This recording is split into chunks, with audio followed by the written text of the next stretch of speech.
Crisis Unveiled, a master key to the mysteries of ancient and modern science and theology by H.P. Blavatsky, corresponding secretary of the Theosophical Society.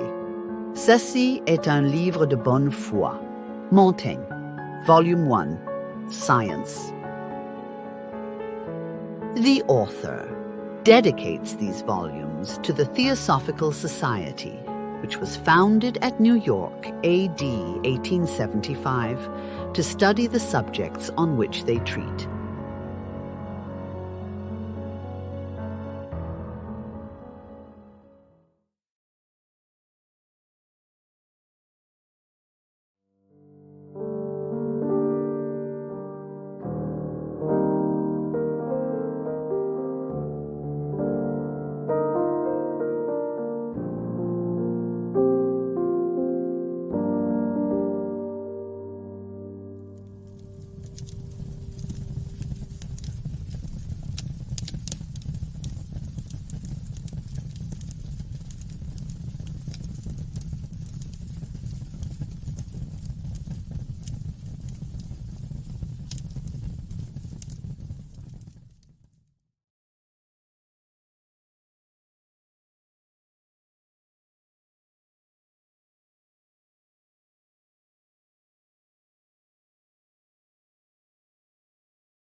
Chapter 12. The Impassable Chasm. You never hear the really philosophical defenders of the doctrine of uniformity speaking of impossibilities in nature. They never say what they are constantly charged with saying, that it is impossible for the builder of the universe to alter his work. No theory upsets them, the English clergy. Let the most destructive hypothesis be stated only in the language current among gentlemen, and they look it in the face. Tyndall. Lecture on the scientific use of the imagination. The world will have a religion of some kind, even though it should fly for it to the intellectual whoredom of spiritualism. Tyndall. Fragments of Science. But first on earth as vampire sent thy corpse shall from its tomb be rented, then ghastly haunt thy native place and suck the blood of all thy race. Lord Byron. Giaour.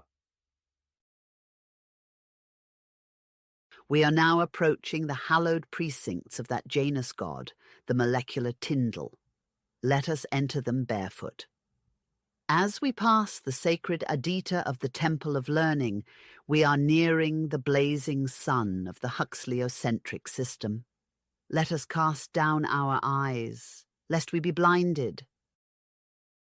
We have discussed the various matters contained in this book, with such moderation as we could command in view of the attitude which the scientific and theological world have maintained for centuries toward those from whom they have inherited the broad foundations of all the actual knowledge which they possess. When we stand at one side and as a spectator see how much the ancients knew, and how much the moderns think they know, we are amazed that the unfairness of our contemporary schoolmen should pass undetected. Every day brings new admissions of scientists themselves and the criticisms of well-informed lay observers. We find the following illustrative paragraph in a daily paper. It is curious to note the various opinions which prevail among scientific men in regard to some of the most ordinary natural phenomena. The aurora is a notable case in point. Descartes considered it a meteor falling from the upper regions of the atmosphere. Halley attributed it to the magnetism of the terrestrial globe, and Dalton agreed with this opinion. Coates supposed that the aurora was derived from the fermentation of a matter emanating from the earth. Marion held it to be a consequence of a contact between the bright atmosphere of the sun and the atmosphere of our planet. Euler thought the aurora proceeded from the vibrations of the ether among the particles of the terrestrial atmosphere. Canton and Franklin regarded it as a purely electrical phenomenon, and Parrott attributed it to the conflagration of hydrogen carbonide escaping from the earth in consequence of the putrefaction of vegetable substances, and considered the shooting stars as the initial cause of such conflagration. Delarive and Oersted concluded it to be an electromagnetic phenomenon, but purely terrestrial. Olmsted suspected that a certain nebulous body revolved around the sun in a certain time, and that when this body came into the neighborhood of the earth, a part of its gaseous material mixed with our atmosphere, and that this was the origin of the phenomenon of the aurora. And so, we might say, of every branch of science. Thus, it would seem that even as to the most ordinary natural phenomena, scientific opinion is far from being unanimous. There is not an experimentalist or theologian who, in dealing with the subtile relations between mind and matter, their genesis and ultimate, does not draw a magical circle, the plane of which he calls forbidden ground. Where faith permits a clergyman to go, he goes, for as Tyndall says, they do not lack the positive element, namely the love of truth. But the negative element, the fear of error, preponderates. But the trouble is that their dogmatic creed weighs down the nimble feet of their intellect, as the ball and chain does the prisoner in the trenches. As to the advance of scientists, their very learning, moreover, is impeded by these two causes: their constitutional incapacity to understand the spiritual side of nature and their dread of public opinion. No one has said a sharper thing against them than Professor Tyndall when he remarks, In fact, the greatest cowards of the present day are not to be found among the clergy, but within the pale of science itself. If there had been the slightest doubt of the applicability of this degrading epithet, it was removed by the conduct of Professor Tyndall himself. For in his Belfast address, as president of the British Association, he not only discerned in matter the promise and potency of every form and quality of life, but pictured science as wresting from theology the entire domain of cosmological theory. And then, when confronted with an angry public opinion, issued a revised edition of the address, in which he had modified his expression, substituting for the words every form and quality of life, all terrestrial life. This is more than cowardly. It is an ignominious surrender of his professed principles. At the time of the Belfast meeting, Mr. Tyndall had two pet aversions, theology and spiritualism. What he thought of the former has been shown, the latter he called a degrading belief. When hard pressed by the Church for alleged atheism, he made haste to disclaim the imputation and sue for peace. But as his agitated nervous centers and cerebral molecules had to equilibrate by expanding their force in some direction, he turns upon the helpless, because pusillanimers, spiritualists, and in his Fragments of Science, insults their belief after this fashion. The world will have a religion of some kind, even though it should fly for it to the intellectual whoredom of spiritualism. What a monstrous anomaly that some millions of intelligent persons should permit themselves to be thus reviled by a leader in science, who himself has told us that the thing to be repressed both in science and out of it is dogmatism. We will not encroach upon space by discussing the etymological value of the epithet.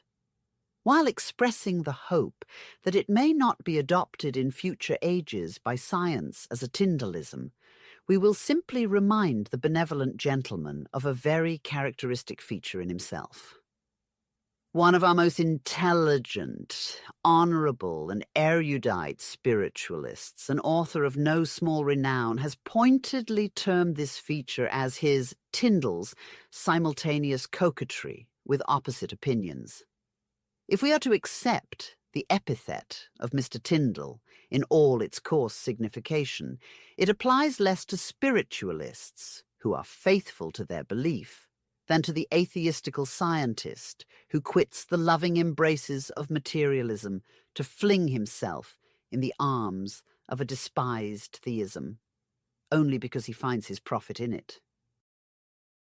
We have seen how Magendie frankly confesses the ignorance of physiologists as to some of the most important problems of life, and how Forney agrees with him.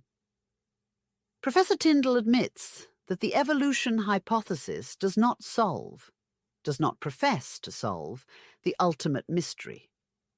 We have also given as much thought as our natural powers will permit to Professor Huxley's celebrated lecture on the physical basis of life, so that what we may say in this volume as to the tendency of modern scientific thought may be free from ignorant misstatement.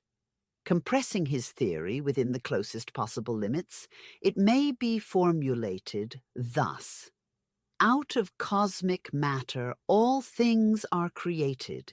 Dissimilar forms result from different permutations and combinations of this matter. Matter has devoured spirit, hence spirit does not exist. Thought is a property of matter. Existing forms die that others may take their place. The dissimilarity in organism is due only to varying chemical action in the same life matter, all protoplasm being identical. As far as chemistry and microscopy goes, Professor Huxley's system may be faultless, and the profound sensation caused throughout the world by its enunciation can be readily understood. But its defect is that the thread of his logic begins nowhere and ends in a void. He has made the best possible use of the available material, given a universe crowded with molecules, endowed with active force, and containing in themselves the principle of life, and all the rest is easy. One set of inherent forces impelled to aggregate into worlds, and another to evolve the various forms of plant and animal organism. But what gave the first impulse to those molecules and endowed them with that mysterious faculty of life? What is this occult property which causes the protoplasms of man, beast, reptile, fish, or plant to differentiate, each ever evolving its own kind, and never any other? And after the physical body gives up its constituents to the soil and air, whether fungus or oak, worm or man, what becomes of the life which once animated the frame?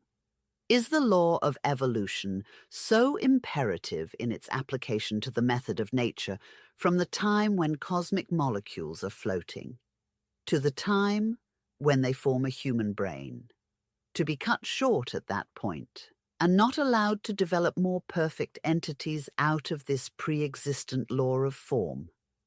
Is Mr. Huxley prepared to assert the impossibility of man's attainment to a state of existence after physical death, in which he will be surrounded with new forms of plant and animal life, the result of new arrangements of now sublimated matter? He acknowledges that he knows nothing about the phenomena of gravitation, except that in all human experience, as stones unsupported have fallen to the ground, there is no reason for believing that any stone so circumstanced will not fall to the ground. But he utterly repels any attempt to change this probability into a necessity, and in fact says, I utterly repudiate and anathematize the intruder. Facts I know, and law I know. But what is this necessity, save an empty shadow of my own mind's throwing? It is this only, that everything which happens in nature is the result of necessity, and a law once operative will continue to so operate indefinitely until it is neutralized by an opposing law of equal potency. Thus it is natural that the stone should fall to the ground in obedience to one force, and it is equally natural that it should not fall, or that having fallen it should rise again in obedience to another force equally potent, which Mr. Huxley may or may not be familiar with. It is natural that a chair should rest upon the floor when once placed there, and it is equally natural, as the testimony of hundreds of competent witnesses shows, that it should rise in the air, untouched by any visible mortal hand. Is it not Mr. Huxley's duty to first ascertain the reality of this phenomenon and then invent a new scientific name for the force behind it? Facts I know, says Mr. Huxley, and law I know. Now, by what means did he become acquainted with fact and law? Through his own senses, no doubt, and these vigilant servants enabled him to discover enough of what he considers truth to construct a system which he himself confesses appears almost shocking to common sense. If his testimony is to be accepted as the basis for a general reconstruction of religious belief, when they have produced only a theory after all, why is not the cumulative testimony of millions of people as to the occurrence of phenomena which undermine its very foundations worthy of a like respectful consideration? Mr. Huxley is not interested in these phenomena, but these millions are. And while he has been digesting his bread and mutton protoplasms to gain strength for still bolder metaphysical flights, they have been recognizing the familiar handwriting of those they loved the best, traced by spiritual hands, and discerning the shadowy simulacra of those who, having lived here and passed through the change of death, give the lie to his pet theory. So long as science will confess that her domain lies within the limits of these changes of matter, and that chemistry will certify that matter by changing its form from the solid or liquid to the gaseous condition, only changes from the visible to the invisible, and that amid all these changes the same quantity of matter remains, she has no right to dogmatize. She's incompetent to say either yea or nay, and must abandon the ground to persons more intuitional than her representatives. High above all other names in his pantheon of nihilism, Mr. Huxley writes that of David Hume. He esteems that philosopher's great service to humanity to be his irrefragable demonstration of the limits of philosophical inquiry, outside which lie the fundamental doctrines of spiritualism and other isms. It is true that the 10th chapter of Hume's inquiry concerning human understanding was so highly esteemed by its author that he considered that, with the wise and learned, it would be an everlasting check to all kinds of superstitious delusion, which with him was simply a convertible term to represent a belief in some phenomena previously unfamiliar and by him arbitrarily classified as miracle. But as Mr. Wallace justly observes, Hume's apothegm that a miracle is a violation of the laws of nature is imperfect. For in the first place it assumes that we know all the laws of nature, and second, that an unusual phenomenon is a miracle. Mr. Wallace proposes that a miracle should be defined as any act or event necessarily implying the existence and agency of superhuman intelligences. Now, Hume himself says that a uniform experience amounts to a proof, and Huxley, in this famous essay of his, admits that all we can know of the existence of the law of gravitation is that since, in all human experience, stones unsupported have fallen to the ground, there is no reason for believing that the same thing will not occur again under the same circumstances, but on the contrary, every reason to believe that it will. If it was certain that the limits of human experience could never be enlarged, then there might be some justice in Hume's assumption that he was familiar with all that could happen under natural law, and some decent excuse for the contemptuous tone which marks all of Huxley's allusions to spiritualism. But, as it is evident from the writings of both these philosophers that they are ignorant of the possibilities of psychological phenomena, too much caution cannot be used in according weight to their dogmatic assertions. One would really suppose that a person who should permit himself such rudeness of criticism upon spiritualistic manifestations had qualified himself for the office of censor by an adequate course of study. But in a letter addressed to the London Dialectical Society, Mr. Huxley, after saying that he had no time to devote to the subject and that it does not interest him, makes the following confession, which shows us upon what slight foundation modern scientists sometimes form very positive opinions. The only case of spiritualism, he writes, I ever had the opportunity of examining into for myself was as gross an imposture as ever came under my notice.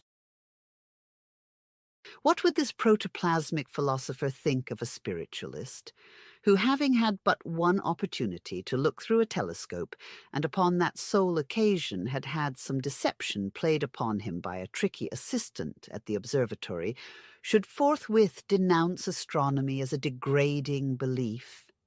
This fact shows that scientists, as a rule, are useful only as collectors of physical facts. Their generalizations from them are often feebler and far more illogical than those of their lay critics. And this also is why they misrepresent ancient doctrines. Professor Balfour Stewart pays a very high tribute to the philosophical intuition of Heraclitus, the Ephesian, who lived 5 centuries before our era, the crying philosopher who declared that fire was the great cause and that all things were in a perpetual flux. It seems clear, says the professor,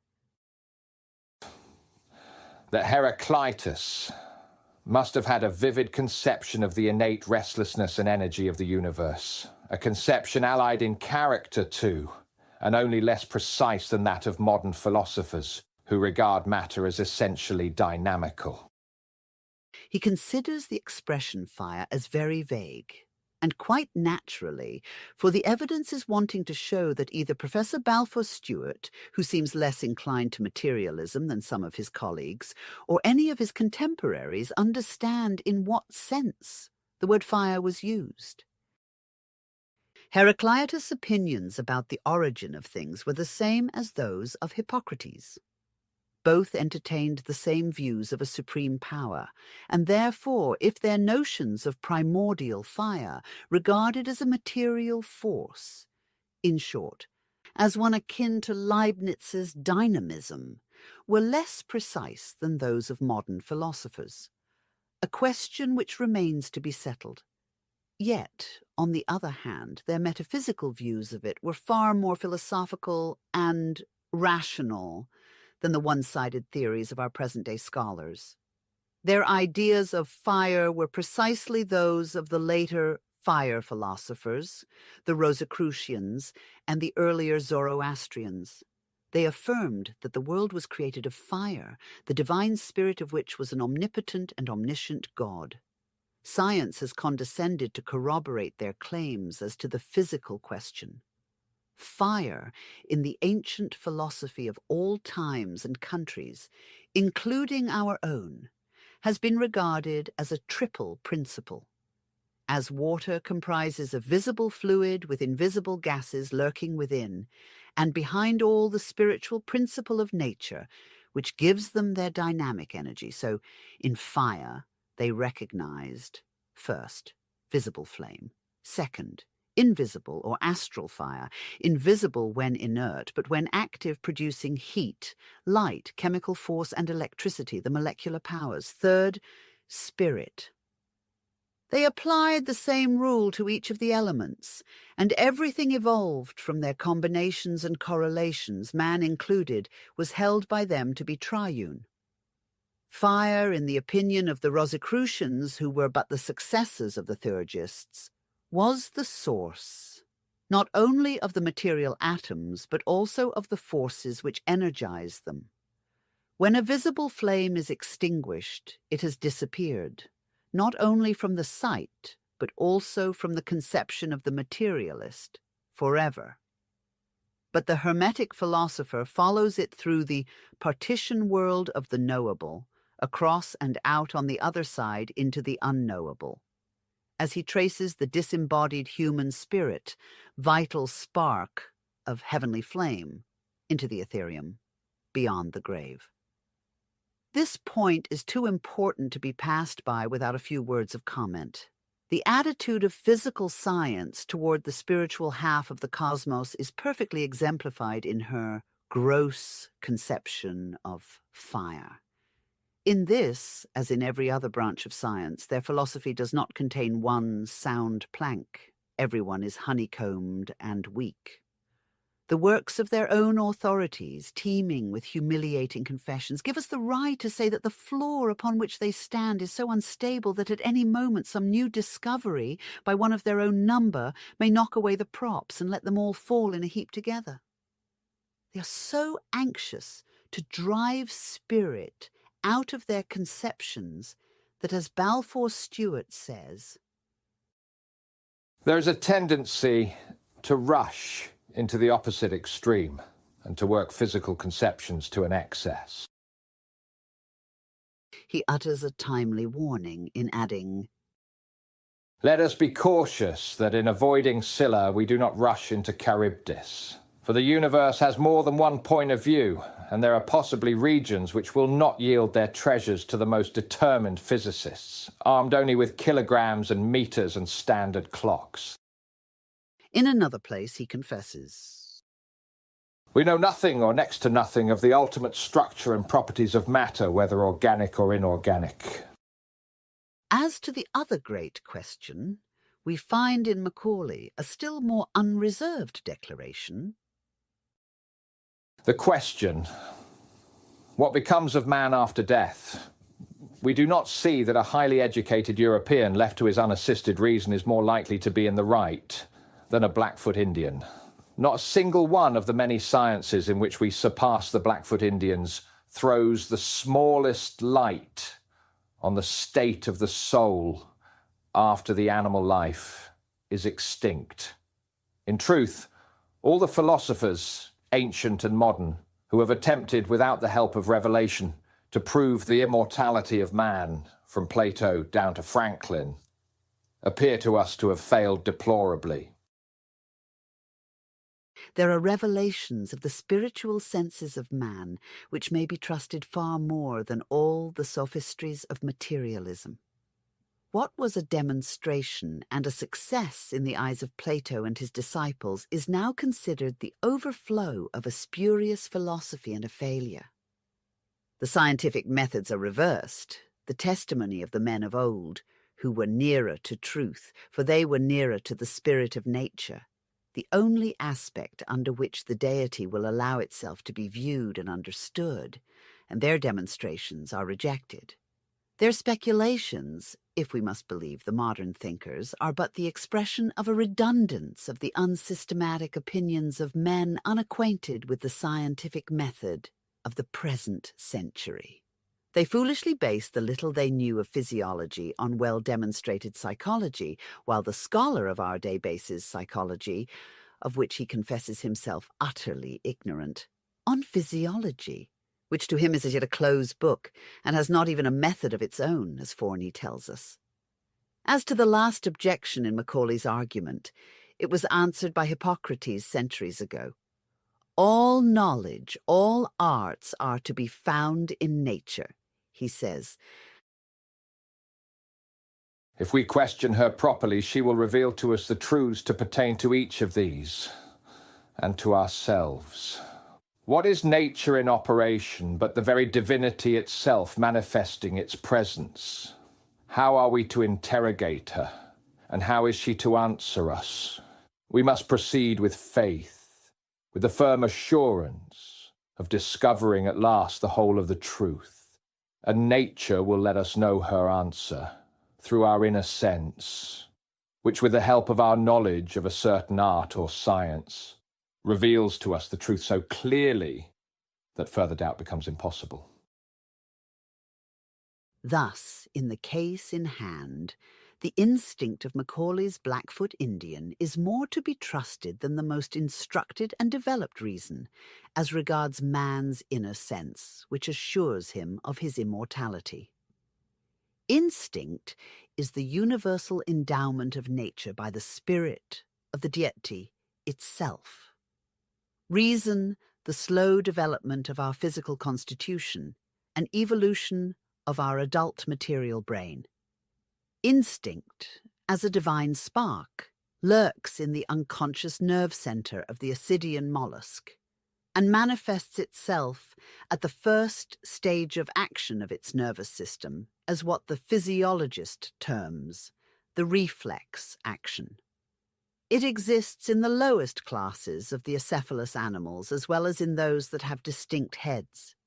It grows and develops according to the law of the double evolution, physically and spiritually, and entering upon its conscious stage of development and progress in the cephalous species already endowed with a sensorium and symmetrically arranged ganglia.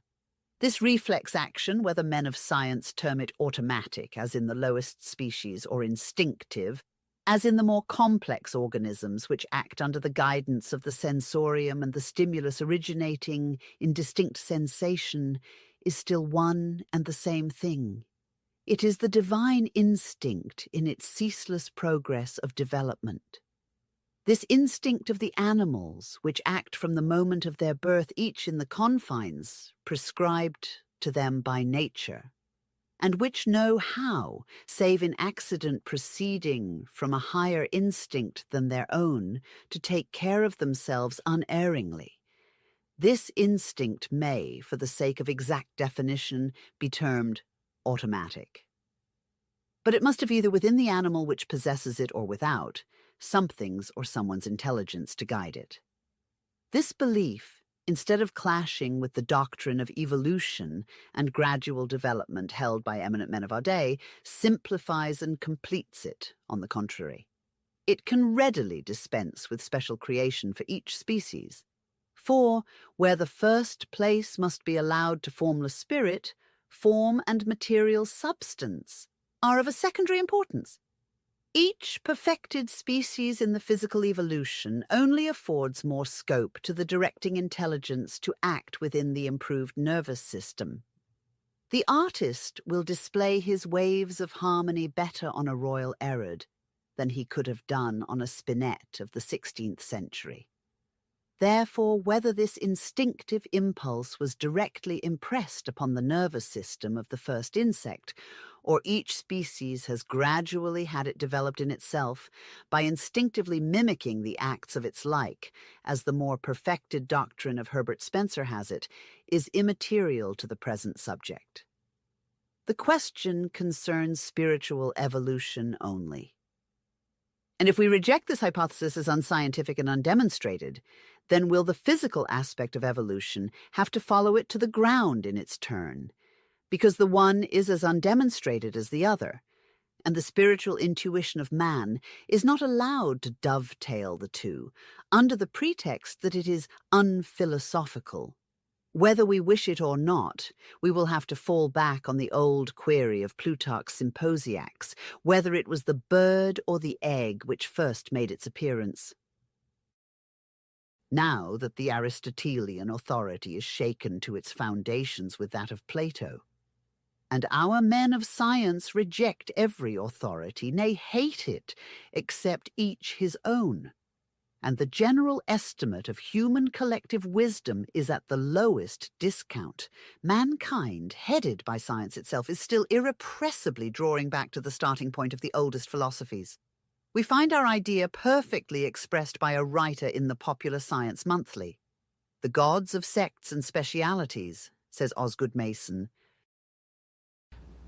may perhaps be failing of their accustomed reverence, but in the meantime there is dawning on the world with a softer and serener light the conception, imperfect though it still may be, of a conscious, originating, all-pervading active soul, the oversoul, the cause, the deity, unrevealed through human form or speech, but filling and inspiring every living soul in the wide universe according to its measure, whose temple is nature and whose worship is admiration. This is pure Platonism, Buddhism, and the exalted but just views of the earliest Aryans in their deification of nature. And such is the expression of the ground thought of every theosophist, Kabbalist, and occultist in general. And if we compare it with the quotation from Hippocrates, which precedes the above, we will find in it exactly the same thought and spirit. To return to our subject, the child lacks reason, it being as yet latent in him, and meanwhile he is inferior to the animal as to instinct proper. He will burn or drown himself before he learns that fire and water destroy and are dangerous for him, while the kitten will avoid both instinctively. The little instinct the child possesses fades away as reason, step by step, develops itself. It may be objected, perhaps, that instinct cannot be a spiritual gift because animals possess it in a higher degree than man, and animals have no souls. Such a belief is erroneous and based upon very insecure foundations. It came from the fact that the inner nature of the animal could be fathomed still less than that of man, who is endowed with speech and can display to us his psychological powers. But what proofs other than negative have we that the animal is without a surviving, if not immortal, soul? On strictly scientific grounds, we can adduce as many arguments pro as contra. To express it clearer, neither man nor animal can offer either proof or disproof of the survival of their souls after death. And from the point of view of scientific experience, it is impossible to bring that which has no objective existence under the cognizance of any exact law of science. But Descartes and Bois-Reymond have exhausted their imaginations on the subject, and Agassiz could not realize such a thing as a future existence not shared by the animals we loved, and even the vegetable kingdom which surrounds us. And it's enough to make one's feelings revolt against the claimed justice of the first cause, to believe that while a heartless, cold-blooded villain has been endowed with an immortal spirit, the noble, honest dog, often self-denying unto death, that protects the child or master he loves at the peril of his life, that never forgets him, but starves himself on his grave, the animal in whom the sense of justice and generosity are sometimes developed to be to an amazing degree, will be annihilated. No, away with the civilized reason which suggests such heartless partiality. Better, far better, to cling to one's instinct in such a case, and believe with the Indian of Pope, whose untutored mind can only picture to himself a heaven where, admitted to that equal sky, his faithful dog shall bear him company. Space fails us to present the speculative views of certain ancient and medieval occultists upon this subject. Suffice it that they antedated Darwin, embraced more or less all his theories on natural selection and the evolution of species, and largely extended the chain at both ends. Moreover, these philosophers were explorers as daring in psychology as in physiology and anthropology. They never turned aside from the double parallel path traced for them by their great master Hermes. As above, so below was ever their axiom, and their physical evolution was traced out simultaneously with the spiritual one. On one point, at least, our modern biologists are quite consistent. Unable as yet to demonstrate the existence of a distinct individual soul in animals, they deny it to man. Reason has brought them to the brink of Tyndall's impassable chasm between mind and matter. Instinct alone can teach them to bridge it. When in their despair of ever being able to fathom the mystery of life, they will have come to a dead stop. Their instinct may reassert itself and take them across the hitherto fathomless abyss.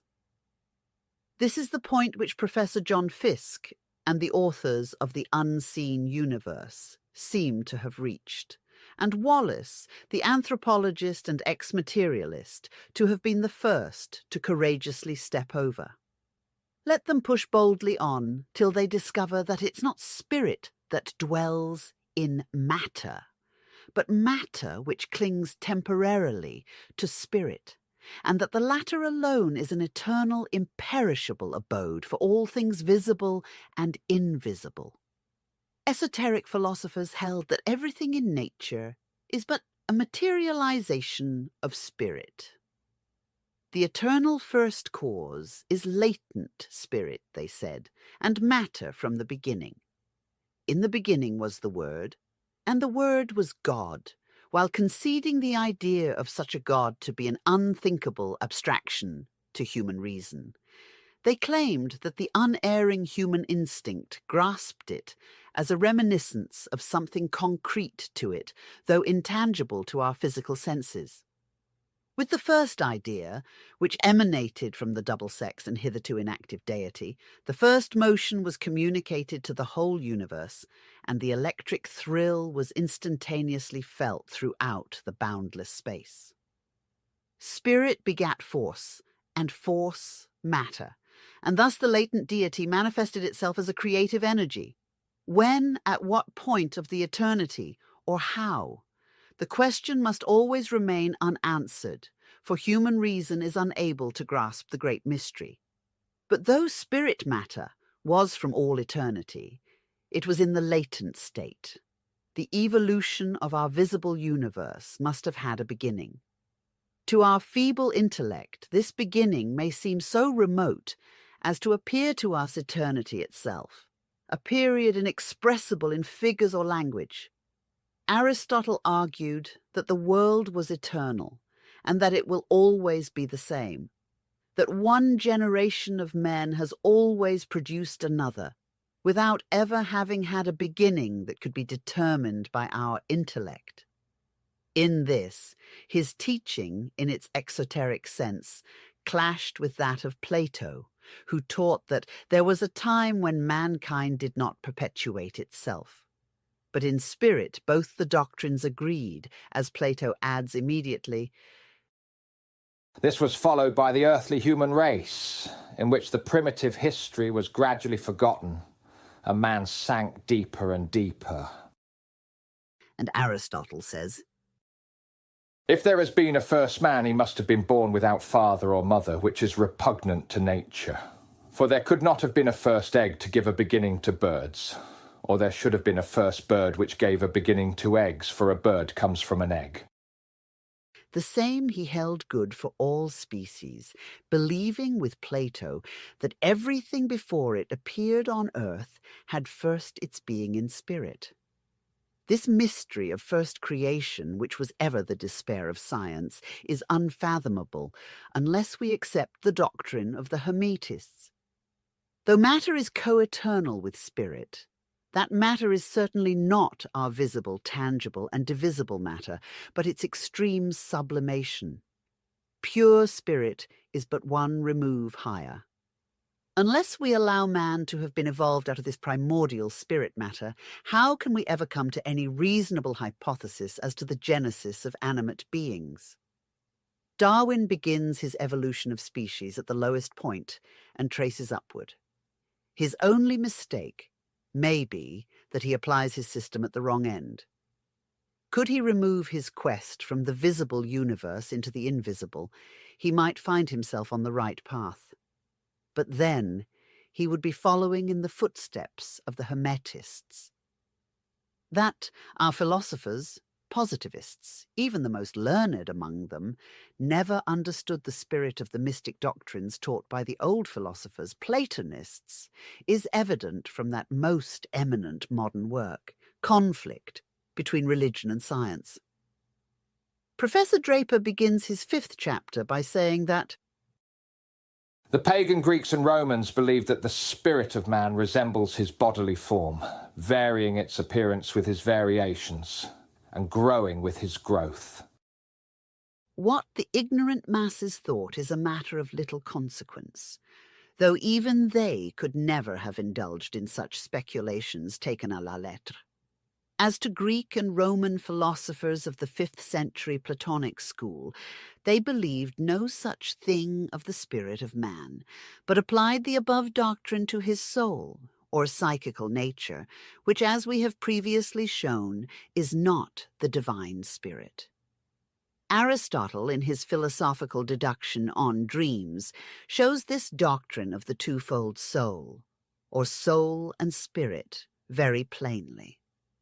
It is necessary for us to ascertain in what portion of the soul dreams appear.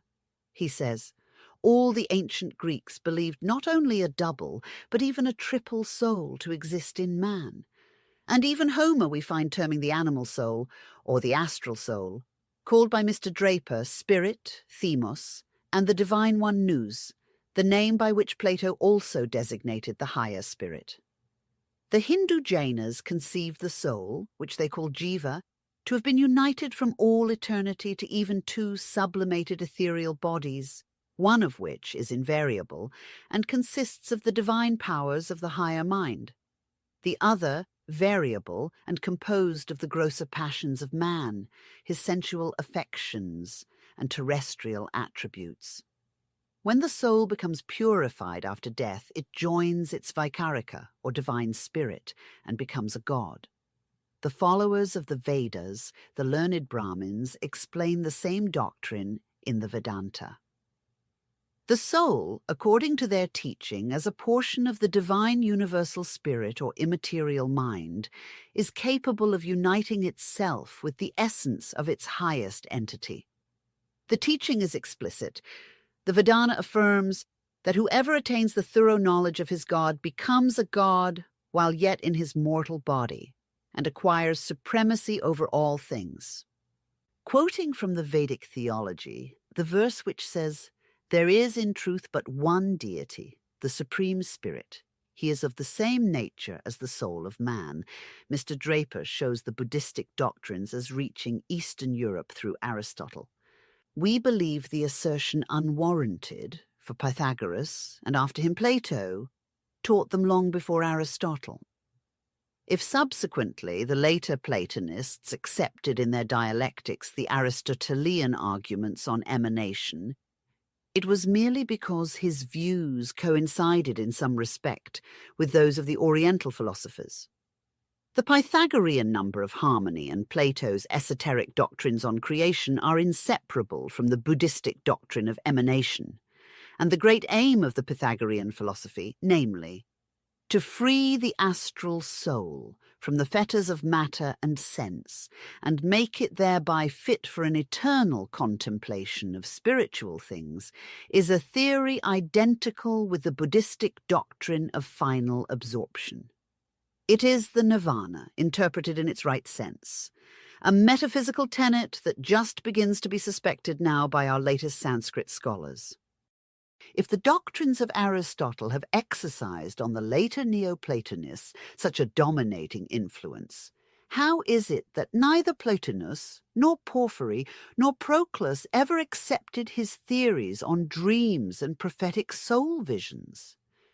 While Aristotle held that most of those who prophesy have diseases of madness, thus furnishing some American plagiarists and specialists with a few reasonable ideas to disfigure, the views of Porphyry, hence those of Plotinus, were quite the reverse. In the most vital questions of metaphysical speculations, Aristotle is constantly contradicted by the Neoplatonists. Furthermore, either the Buddhistic nirvana is not the nihilistic doctrine, as it is now represented to be, or the Neoplatonists did not accept it in this sense. Surely Mr. Draper will not take upon himself to affirm that either Plotinus, Porphyry, Iamblichus, or any other philosopher of their mystic school did not believe in the soul's immortality. To say that either of them sought ecstasy as a foretaste of absorption into the universal mundane soul, in the sense in which the Buddhist nirvana is understood by every Sanskrit scholar, is to wrong these philosophers. Nirvana is not, as Mr. Draper has it, a reabsorption in the universal force, eternal rest and bliss, but when taken literally by the said scholars means the blowing out, the extinction, complete annihilation, and not absorption. No one, so far as we know, has ever taken upon himself to ascertain the true metaphysical meaning of this word, which is not to be found even in the Lankavatara, which gives the different interpretations of the nirvana by the Brahmins Tirthakas. Therefore, for one who reads this passage in Mr. Draper's work and bears in mind but the usually accepted meaning of the nirvana, will naturally suppose that Plotinus and Porphyry were nihilists. Such a page in the conflict gives us a certain right to suppose that either one, the learned author desired to place Plotinus and Porphyry on the same plane with Giordano Bruno, of whom he makes very erroneously an atheist, or two, that he never took the trouble of studying the lives of these philosophers and their views. Now, for one who knows Professor Draper, even by reputation, the latter supposition is simply absurd. Therefore, we must think with deep regret that his desire was to misrepresent their religious aspirations. It is decidedly an awkward thing for modern philosophers, whose sole aim seems to be the elimination of the ideas of God and the immortal spirit from the mind of humanity, to have to treat with historical impartiality the most celebrated of the pagan Platonists. To have to admit, on the one hand, their profound learning, their genius, their achievements in the most abstruse philosophical questions, and therefore their sagacity, and, on the other, their unreserved adhesion to the doctrine of immortality, of the final triumph of spirit over matter, and their implicit faith in God and the gods or spirits, in the return of the dead, apparitions, and other spiritual matters, is a dilemma from which academical human nature could not reasonably be expected to extricate itself so easily. The plan resorted to by Lempriere in such an emergency as the above is coarser than Professor Draper's, but equally effective. He charges the ancient philosophers with deliberate falsehood, trickery, and credulity. After painting to his readers Pythagoras, Plotinus, and Porphyry as marvels of learning, morality, and accomplishments, as men eminent for personal dignity, purity of lives, and self-abnegation in the pursuit of divine truths, he does not hesitate to rank this celebrated philosopher, Pythagoras, among impostors, while to Porphyry he attributes credulity, lack of judgment, and dishonesty. Forced by the facts of history to give them their just due in the course of his narrative, he displays his bigoted prejudice in the parenthetical comments which he allows himself. From this antiquated writer of the last century, we learn in that a man may be honest and at the same time an impostor, pure, virtuous, and a great philosopher, and yet dishonest, a liar, and a fool. We have shown elsewhere that the secret doctrine does not concede immortality to all men alike. The eye would never see the sun if it were not of the nature of the sun, said Plotinus. Only through the highest purity and chastity we shall approach nearer to God and receive in the contemplation of him the true knowledge and insight, writes Porphyry. If the human soul has neglected during its lifetime to receive its illumination from its divine spirit, our personal God, then it becomes difficult for the gross and sensual man to survive, for a great length of time, his physical death. No more than the misshapen monster can live long after its physical birth, can the soul, once that it has become too material, exist after its birth into the spiritual world. The viability of the astral form is so feeble that the particles cannot cohere firmly when once it is slipped out of the unyielding capsule of the external body. Its particles, gradually obeying the disorganizing attraction of universal space, finally fly asunder beyond the possibility of reaggregation. Upon the occurrence of such a catastrophe, the individual ceases to exist. His glorious Augides has left him. During the intermediary period between his bodily death and the disintegration of the astral form, the latter, bound by magnetic attraction to its ghastly corpse, prowls about and sucks vitality from susceptible victims. The man, having shut out of himself every ray of the divine light, is lost in darkness, and therefore clings to the earth and the earthy. No astral soul, even that of a pure, good, and virtuous man, is immortal in the strictest sense. From elements it was formed, to elements it must return. Only, while the soul of the wicked vanishes and is absorbed without redemption, that of every other person, even moderately pure, simply changes its ethereal particles for still more ethereal ones. And, while there remains in it a spark of the divine, the individual man, or rather his personal ego, cannot die. After death, says Proclus, the soul, the spirit, continueth to linger in the aerial body, astral form, till it is entirely purified from all angry and voluptuous passions. Then doth it put off by a second dying the aerial body as it did the earthly one. Whereupon the ancients say that there is a celestial body always joined with the soul, and which is immortal, luminous, and star-like. But we will now turn from our digression to further consider the question of reason and instinct.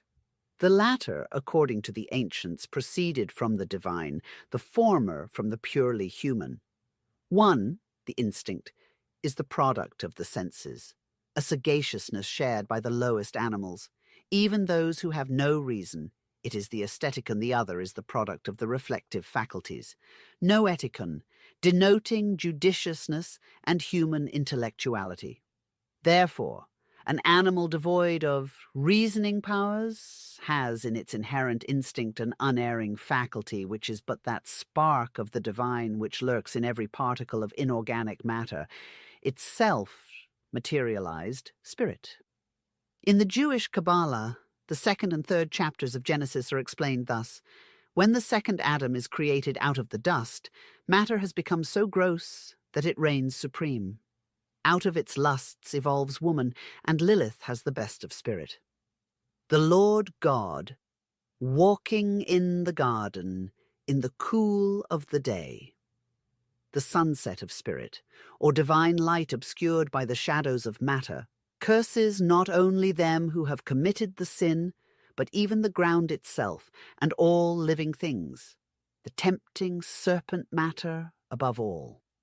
Who but the Kabbalists are able to explain this seeming act of injustice? How are we to understand this cursing of all created things innocent of any crime? The allegory is evident. The curse inheres in matter itself. Henceforth, it is doomed to struggle against its own grossness for purification. The latent spark of divine spirit, though smothered, is still there, and its invincible attraction upward compels it to struggle in pain and labor to free itself. Logic shows us that as all matter had a common origin, it must have attributes in common, and as the vital and divine spark is in man's material body, so it must lurk in every subordinate species. The latent mentality which, in the lower kingdoms, is recognized as semi-consciousness, consciousness, and instinct, is largely subdued in man. Reason, the outgrowth of the physical brain, develops at the expense of instinct, the flickering reminiscence of a once divine omniscience, spirit. Reason, the badge of the sovereignty of physical man over all other physical organisms, is often put to shame by the instinct of an animal. As his brain is more perfect than that of any other creature, its emanations must naturally produce the highest results of mental action. But reason avails only for the consideration of material things. It is incapable of helping its possessor to a knowledge of spirit. In losing instinct, man loses his intuitional powers, which are the crown and ultimatum of instinct. Reason is the clumsy weapon of the scientists. Intuition, the unerring guide of the seer. Instinct teaches plant and animal their seasons for the procreation of their species, and guides the dumb brute to find his appropriate remedy in the hour of sickness. Reason, the pride of man, fails to check the propensities of his matter, and brooks no restraint upon the unlimited gratification of his senses. Far from leading him to be his own physician, its subtile sophistries lead him too often to his own destruction. Nothing is more demonstrable than the proposition that the perfection of matter is reached at the expense of instinct. The zoophyte attached to the submarine rock, opening its mouth to attract the food that floats by, shows, proportionately with its physical structure, more instinct than the whale. The ant, with its wonderful architectural, social, and political abilities, is inexpressibly higher in the scale than the subtile royal tiger watching its prey. With awe and wonder, Exclaims Dubois-Reymond, must the student of nature regard that microscopic molecule of nervous substance which is the seat of the laborious, constructive, orderly, loyal, dauntless soul of the ant. Like everything else which has its origin in psychological mysteries, instinct has been too long neglected in the domain of science. We see what indicated the way to man to find relief for all his physical ailings, says Hippocrates. It is the instinct of the earlier races, when cold reason had not as yet obscured man's inner vision. Its indication must never be disdained, for it is to instinct alone that we owe our first remedies. Instantaneous and unerring cognition of an omniscient mind, instinct is in everything unlike the finite reason, and in the tentative progress of the latter, the godlike nature of man is often utterly engulfed whenever he shuts out from himself the divine light of intuition. The one crawls, the other flies. Reason is the power of the man, intuition the prescience of the woman. Plotinus, the pupil of the great Ammonius Saccas, the chief founder of the Neoplatonic school, taught that human knowledge had 3 ascending steps: opinion, science, and illumination. He explained it by saying that the means or instrument of opinion is sense or perception, of science, dialectics, of illumination, intuition, or divine instinct. To the last, reason is subordinate. It is absolute knowledge founded on the identification of the mind with the object known. prayer opens the spiritual sight of man, for prayer is desire, and desire develops will.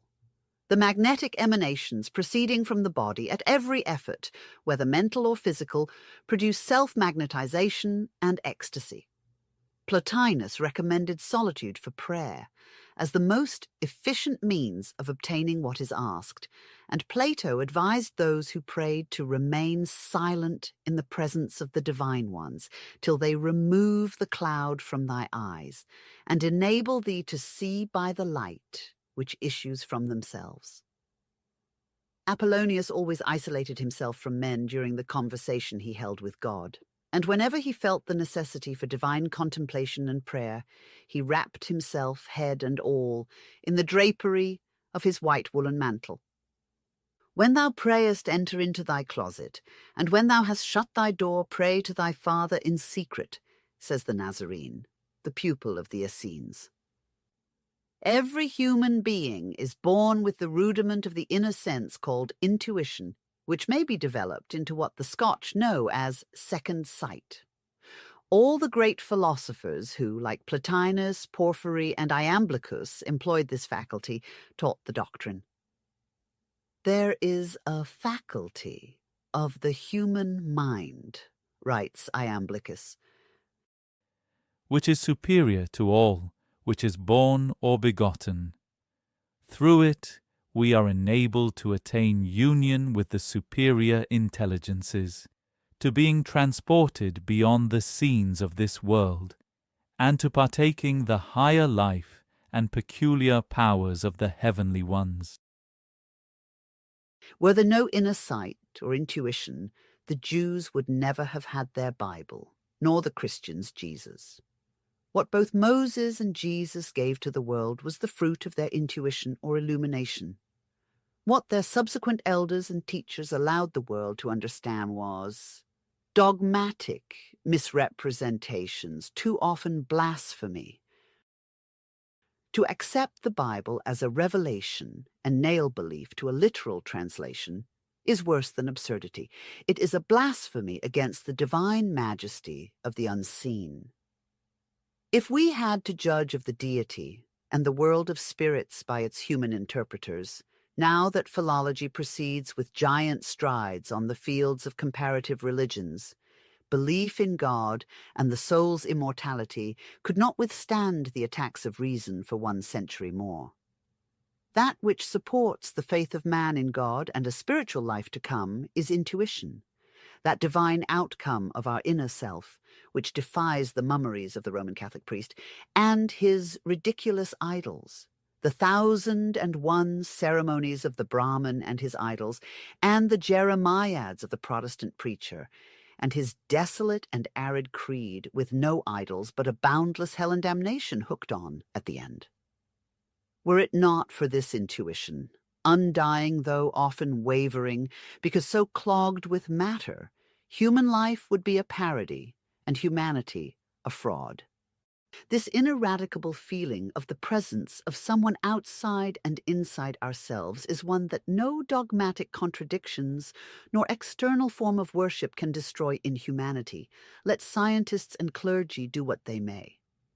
Moved by such thoughts of the boundlessness and impersonality of the deity, Gautama Buddha, the Hindu Christ, exclaimed, "As the 4 rivers which fall in the Ganges lose their names as soon as they mingle their waters with the holy river, so all who believe in Buddha cease to be Brahmins, Kshatriyas, Vaisyas, and Sudras." The Old Testament was compiled and arranged from oral tradition. The masses never knew its real meaning, for Moses was ordered to impart the hidden truths, but to his 70 elders on whom the Lord put of the Spirit, which was upon the legislator.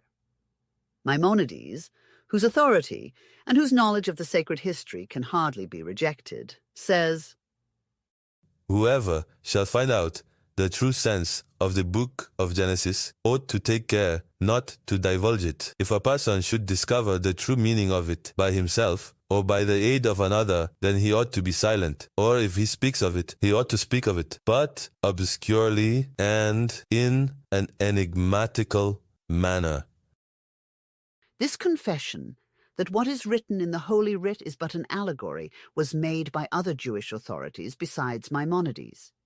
For we find Josephus stating that Moses philosophized, spoke riddles in figurative allegory, when writing the book of Genesis. Therefore, modern science, by neglecting to unriddle the true sense of the Bible, and by allowing the whole of Christendom to go on believing in the dead letter of the Jewish theology, tacitly constitutes herself the confederate of the fanatical clergy. She has no right to ridicule the records of a people who never wrote them with the idea that they would receive such a strange interpretation at the hands of an inimical religion. That their holiest texts should be turned against them and that the dead men's bones could have smothered the spirit of truth is the saddest feature of Christianity. The gods exist, says Epicurus, but they are not what the rabble suppose them to be. And yet Epicurus, judged as usual by superficial critics, is set down and paraded as a materialist. But neither the great first cause nor its emanation, human, immortal spirit, have left themselves without a witness. Mesmerism and modern spiritualism are there to attest the great truths. For over 15 centuries, thanks to the blindly brutal persecutions of those great vandals of early Christian history, Constantine and Justinian, ancient wisdom slowly degenerated until it gradually sank into the deepest mire of monkish superstition and ignorance. The Pythagorean knowledge of things that are, the profound erudition of the Gnostics, the world and time-honored teachings of the great philosophers, all were rejected as doctrines of Antichrist and paganism and committed to the flames. With the last 7 wise men of the Orient, the remnant group of the Neoplatonists, Hermias, Priscianus, Diogenes, Eulalius, Damascius, Simplicius, and Isidorus, who fled from the fanatical persecutions of Justinian to Persia, the reign of wisdom closed. The books of Thoth, or Hermes Trismegistus, which contain within their sacred pages the spiritual and physical history of the creation and progress of our world, were left to mold in oblivion and contempt for ages. They found no interpreters in Christian Europe. The Philaletheans, or wise lovers of the truth, were no more. They were replaced by the light fleers, the tonsured and hooded monks of papal Rome, who dread truth, in whatever shape and from whatever quarter it appears, if it but clashes in the least with their dogmas. As to skeptics, this is what Professor Alexander Wilder remarks of them and their followers in his sketches on Neoplatonism and alchemy. A century has passed since the compilers of the French Encyclopedia infused skepticism into the blood of the civilized world and made it disreputable to believe in the actual existence of anything that cannot be tested in crucibles or demonstrated by critical reasoning. Even now, it requires candor as well as courage to venture to treat upon a subject which has been for many years discarded and contemned, because it has not been well or correctly understood. The person must be bold who accounts the Hermetic philosophy to be other than a pretense of science, and so believing demands for its enunciation a patient hearing. Yet its professors were once the princes of learned investigation and heroes among common men. Besides, nothing is to be despised which men have reverently believed, and disdain for the earnest convictions of others is itself the token of ignorance and of an ungenerous mind. And now, encouraged by these words from a scholar who is neither a fanatic nor a conservative, we will recall a few things reported by travellers as having been seen by them in Tibet and India, and which are treasured by the natives as practical proofs of the truth of the philosophy and science handed down by their forefathers. First, we may consider that most remarkable phenomenon as seen in the temples of Tibet, and the accounts of which have reached Europe from eyewitnesses other than Catholic missionaries, whose testimony we will exclude for obvious reasons. Early in the present century, a Florentine scientist, a skeptic, and a correspondent of the French Institute, having been permitted to penetrate in disguise to the hallowed precincts of a Buddhist temple, where the most solemn of all ceremonies was taking place, relates the following as having been seen by himself. An altar is ready in the temple to receive the resuscitated Buddha, found by the initiated priesthood and recognized by certain secret signs to have reincarnated himself in a newborn infant. The baby, but a few days old, is brought into the presence of the people and reverentially placed upon the altar. Suddenly rising into a sitting posture, the child begins to utter in a loud, manly voice the following sentences. I am Buddha, I am his spirit, and I, Buddha, your Dalai Lama, have left my old decrepit body at the temple of, and selected the body of this young babe as my next earthly dwelling.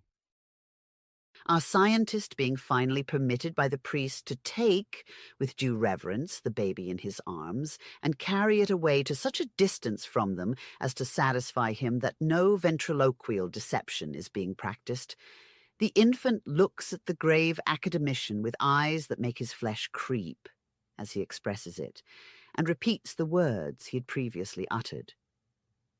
A detailed account of this adventure, attested with the signature of this eyewitness, was forwarded to Paris.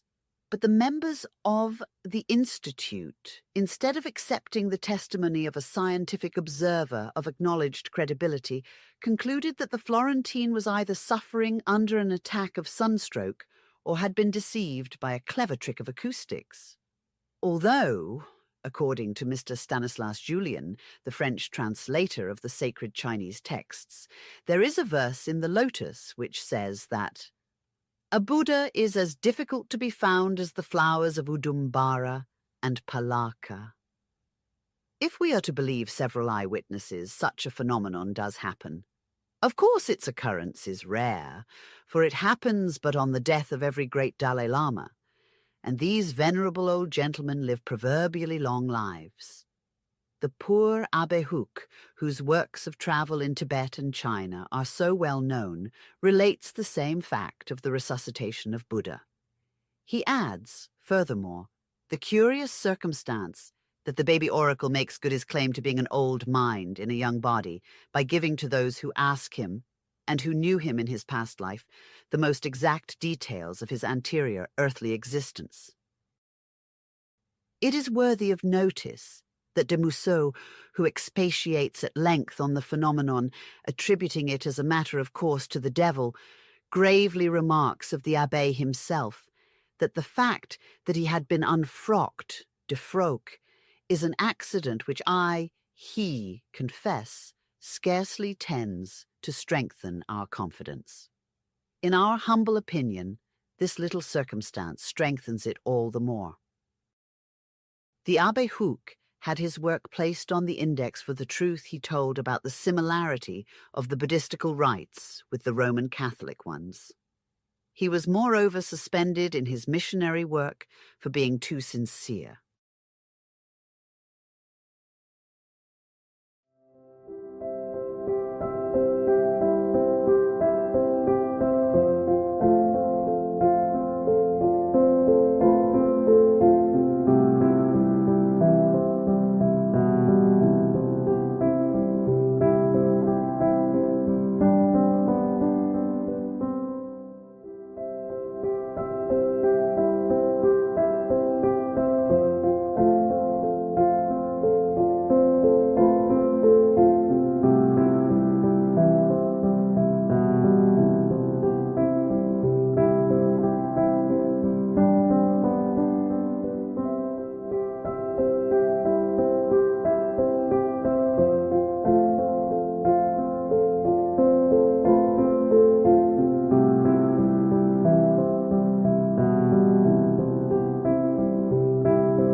If this example of infant prodigy stood alone, we might reasonably indulge in some hesitation as to accepting it.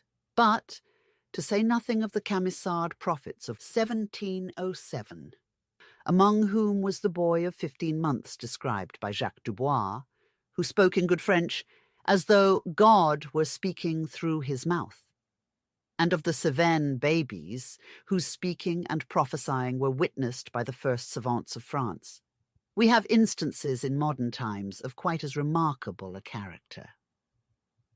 Lloyd's weekly newspaper for March 1875 contained an account of the following phenomenon.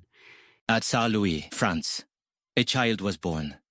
The mother had just been confined. The midwife was holding forth garrulously on the blessed little creature, and the friends were congratulating the father on his luck, when somebody asked what time it was. Judge of the surprise of all, on hearing the newborn babe reply distinctly, 2 o'clock. But this was nothing to what followed. The company were looking on the infant, with speechless wonder and dismay, when it opened its eyes and said, I have been sent into the world to tell you that 1875 will be a good year, but that 1876 will be a year of blood.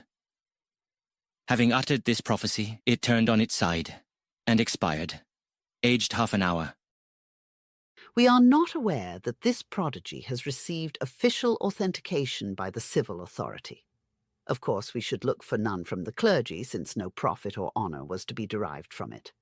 But even if a respectable British commercial journal was not responsible for the story, the result has given it special interest. The year 1876, just past, we write in February 1877, was emphatically And from the standpoint of March 1875, unexpectedly, a year of blood. In the Danubian Principalities was written one of the bloodiest chapters of the history of war and rapine, a chapter of outrages of Moslem upon Christian that has scarcely been paralleled since Catholic soldiers butchered the simple natives of North and South America by tens of thousands, and Protestant Englishmen waded to the imperial throne of Delhi step by step through rivers of blood. If the Tsar Louis prophecy was but a mere newspaper sensation, still the turn of events elevated it into the rank of a fulfilled prediction. 1875 was a year of great plenty, and 1876, to the surprise of everybody, a year of carnage. But even if it should be found that the baby prophet never opened its lips, the instance of the Jenkin infant still remains to puzzle the investigator. This is one of the most surprising cases of mediumship. The child's mother is the famous Kate Fox, its father H.D. Jenkin, M.R.I., barrister at law in London. He was born in London in 1873, and before he was 3 months old, showed evidences of spirit mediumship. Rappings occurred on his pillow and cradle, and also on his father's person, when he held the child in his lap and Mrs. Jenkin was absent from home. 2 months later, a communication of 20 words, exclusive of signature, was written through his hand.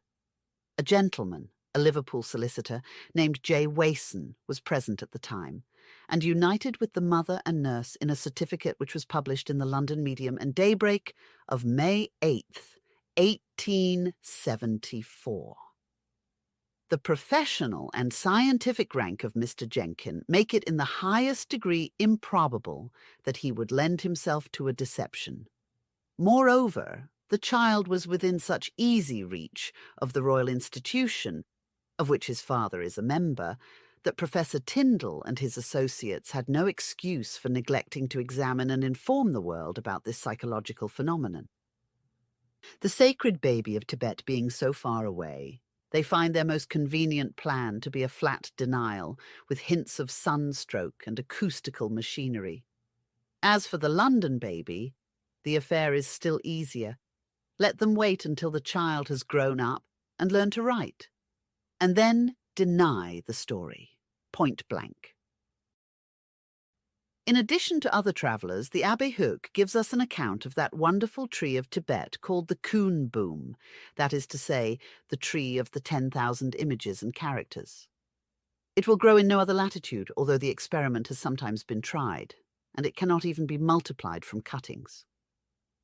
The tradition is that it sprang from the hair of one of the avatars, the Lama Son Ka Pa, one of the incarnations of Buddha. But we will let the Abbé Hooke tell the rest of the story. Each of its leaves, in opening, bears either a letter or a religious sentence written in sacred characters. And these letters are, of their kind, of such a perfection that the type foundries of Didot contain nothing to excel them. Open the leaves, which vegetation is about to unroll, and you will there discover, on the point of appearing, the letters or the distinct words which are the marvel of this unique tree. Turn your attention from the leaves of the plant to the bark of its branches, and new characters will meet your eyes. Do not allow your interest to flag. Raise the layers of this bark, and still, other characters will show themselves below those whose beauty had surprised you. For do not fancy that these superposed layers repeat the same printing. No, quite the contrary. For each lamina you lift presents to view its distinct type. How, then, can we suspect jugglery? I have done my best in that direction to discover the slightest trace of human trick, and my baffled mind could not retain the slightest suspicion. We will add to Monsieur Hooke's narrative the statement that the characters which appear upon the different portions of the Kunbum are in the Sansar, or language of the sun, characters, ancient Sanskrit, and that the sacred tree, in its various parts, contains in extenso the whole history of the creation, and in substance the sacred books of Buddhism. In this respect, it bears the same relation to Buddhism as the pictures in the Temple of Dendera in Egypt do to the ancient faith of the pharaohs. The latter are briefly described by Professor W.B. Carpenter, president of the British Association, in his Manchester lecture on Egypt. He makes it clear that the Jewish book of Genesis is nothing more than an expression of the early Jewish ideas, based upon the pictorial records of the Egyptians among whom they lived. But he does not make it clear, except inferentially, whether he believes either the Dendera pictures or the Mosaic account to be an allegory or a pretended historical narrative. How a scientist who had devoted himself to the most superficial investigation of the subject can venture to assert that the ancient Egyptians had the same ridiculous notions about the world's instantaneous creation as the early Christian theologians passes comprehension. How can he say that because the Dendera picture happens to represent their cosmogony in one allegory, they intended to show the scene as occurring in 6 minutes or 6 millions of years? It may as well indicate allegorically 6 successive epochs or aeons or eternity as 6 days.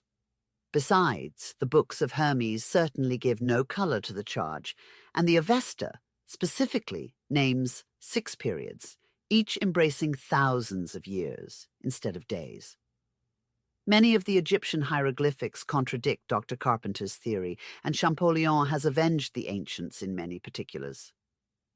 From what has gone before, it will, we think, be made clear to the reader that the Egyptian philosophy had no room for any such crude speculations if the Hebrews themselves ever believed them. Their cosmogony viewed man as the result of evolution, and his progress to be marked by immensely lengthened cycles. But to return to the wonders of Tibet. Speaking of pictures, the one described by Hooke as hanging in a certain lamasery may fairly be regarded as one of the most wonderful in existence. It is a simple canvas without the slightest mechanical apparatus attached, as the visitor may prove by examining it at his leisure. It represents a moonlit landscape, but the moon is not at all motionless and dead.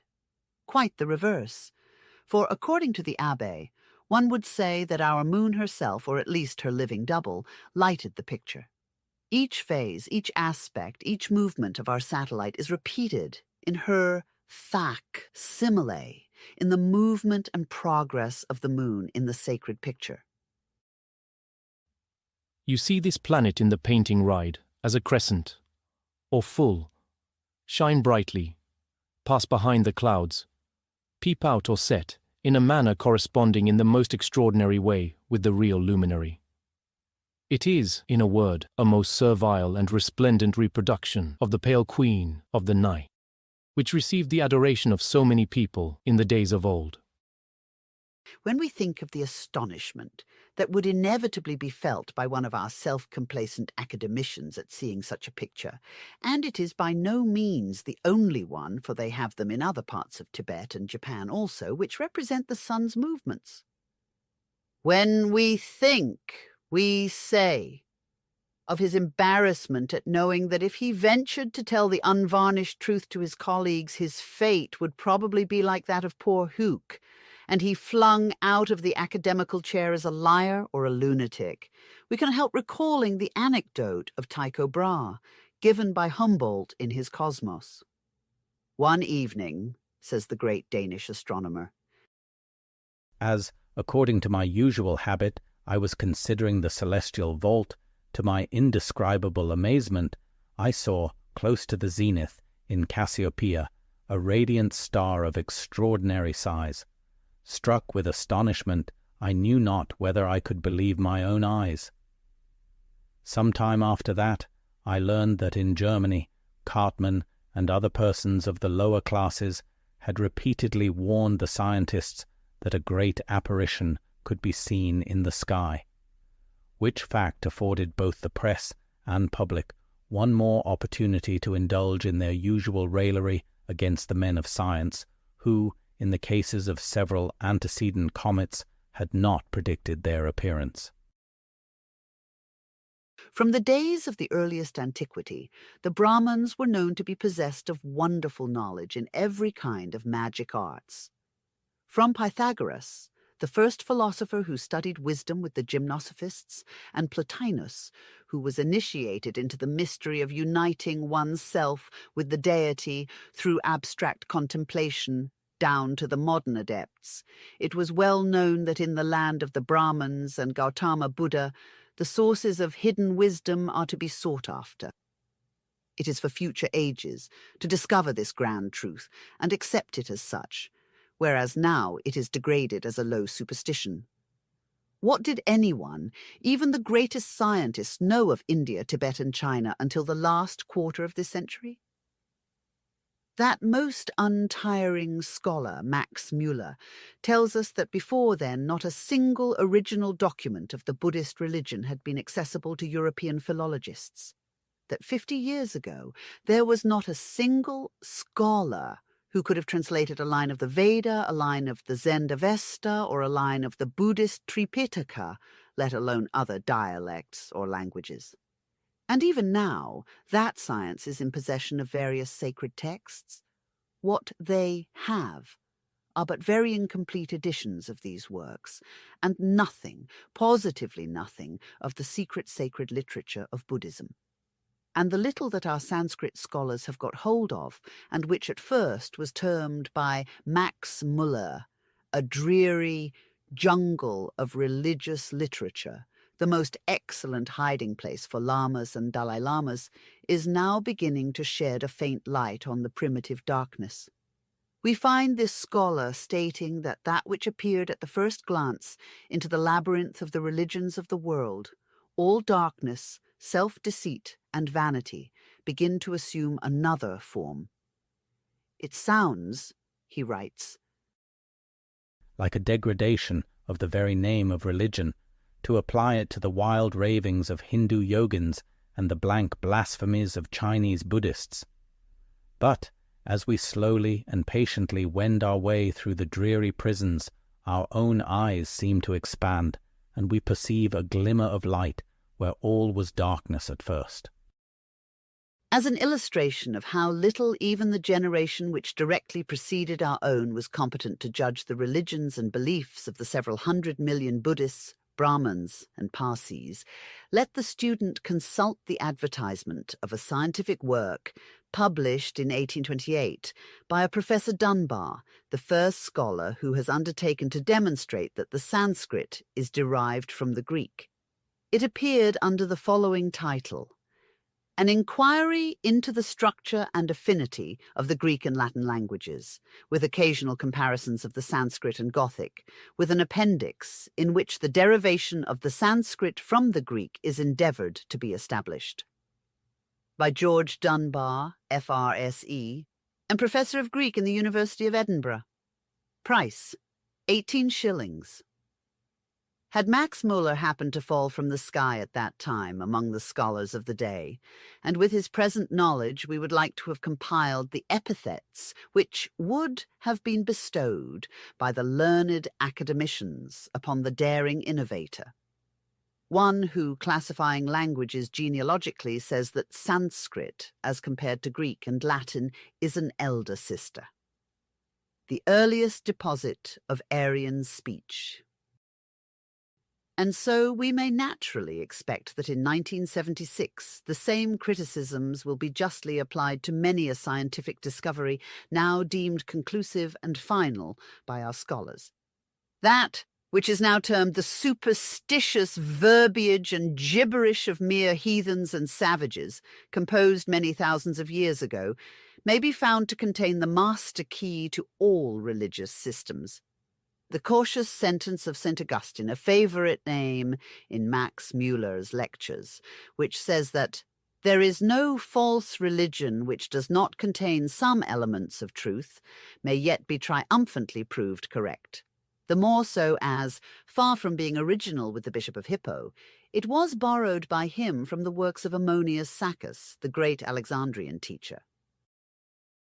This God-taught philosopher, the Theodidactos, had repeated these same words to exhaustion in his numerous works some 140 years before Augustine. Acknowledging Jesus as an excellent man and the friend of God, he always maintained that his design was not to abolish the intercourse with gods and demons, spirits, but simply to purify the ancient religions. That the religion of the multitude went hand in hand with philosophy, and with her had shared the fate of being by degrees corrupted and obscured with mere human conceits, superstition, and lies. That it ought therefore to be brought back to its original purity by purging it of this dross and expounding it upon philosophical principles, and that the whole which Christ had in view was to reinstate and restore to its primitive integrity the wisdom of the ancients. it was Ammonius who first taught that every religion was based on one and the same truth, which is the wisdom found in the books of Thoth, Hermes Trismegistus, from which books Pythagoras and Plato had learned all their philosophy. And the doctrines of the former he affirmed to have been identical with the earliest teachings of the Brahmins, now embodied in the oldest Vedas.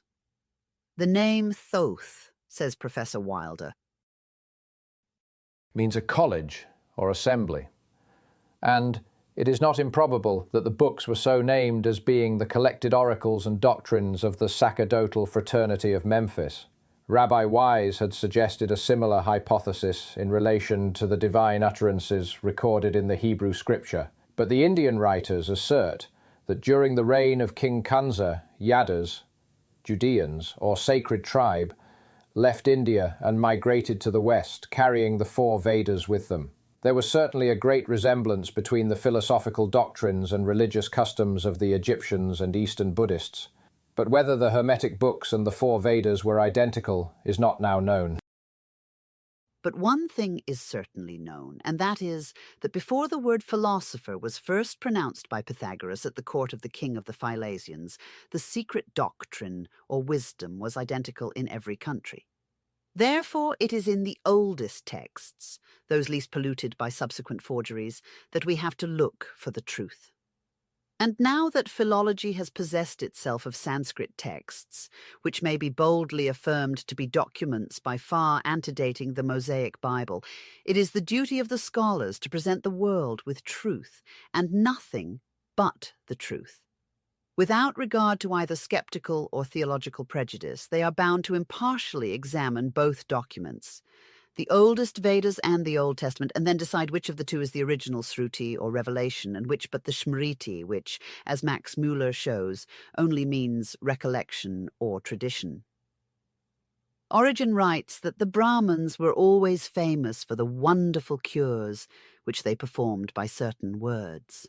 And in our own age we find Orioli, a learned corresponding member of the French Institute, corroborating the statement of Origen in the 3rd century, and that of Leonard de Vere of the 16th, in which the latter wrote, "There are also persons who, upon pronouncing a certain sentence, a charm, walk barefooted on red, burning coals, and on the points of sharp knives stuck in the ground. And, once poised on them, on one toe, they will lift up in the air a heavy man, or any other burden of considerable weight. They will tame wild horses likewise, and the most furious bulls with a single word."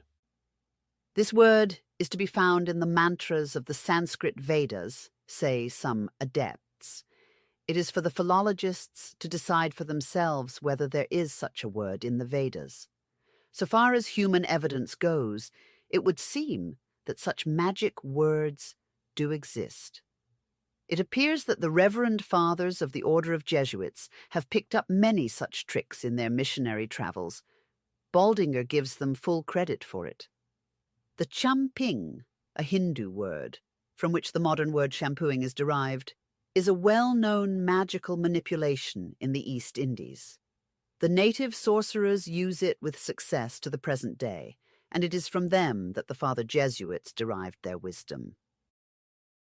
Camerarius in his Rai sub Sketchivae narrates that once upon a time there existed a great rivalry of miracles between the Austin friars and the Jesuits.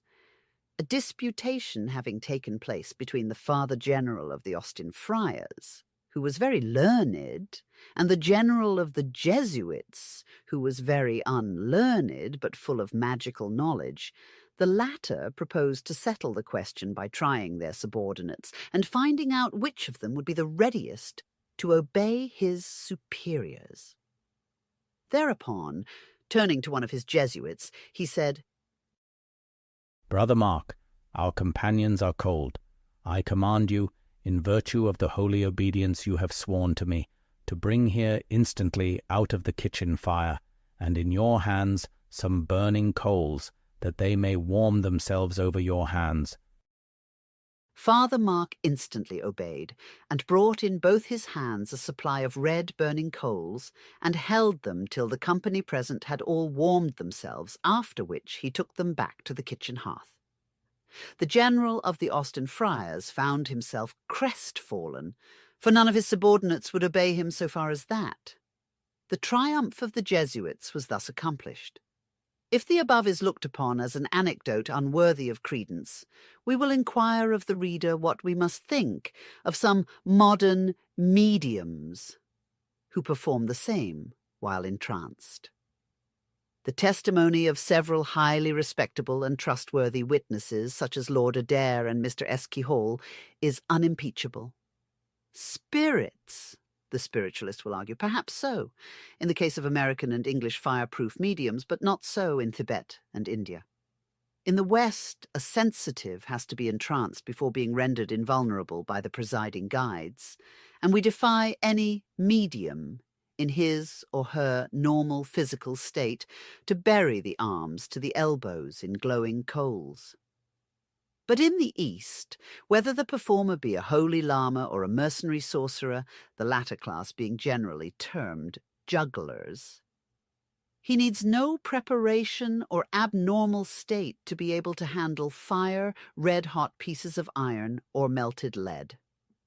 We have seen in southern India these jugglers keep their hands in a furnace of burning coals until the latter were reduced to cinders. During the religious ceremony of Sivaratri, or the vigil night of Siva, when the people spend whole nights in watching and praying, some of the Sivites called in a Tamil juggler, who produced the most wonderful phenomena by simply summoning to his help a spirit whom they call Kuti Satan, the little demon. But far from allowing people to think he was guided or controlled by this gnome, for it was a gnome, if it was anything, the man, while crouching over his fiery pit, proudly rebuked a Catholic missionary who took his opportunity to inform the bystanders that the miserable sinner had sold himself to Satan. Without removing his hands and arms from the burning coals within which he was coolly refreshing them, the Tamil only turned his head and gave one arrogant look at the flushed missionary. "My father and my father's father," he said, had this little one at their command. For 2 centuries the Kutti is a faithful servant in our home, and now, sir, you would make people believe that he is my master. But they know better. After this, he quietly withdrew his hands from the fire and proceeded with other performances. As for the wonderful powers of prediction and clairvoyance possessed by certain Brahmins, they are well known to every European resident of India. If these, upon their return to civilized countries, laugh at such stories and sometimes even deny them outright, they only impugn their good faith, not the fact.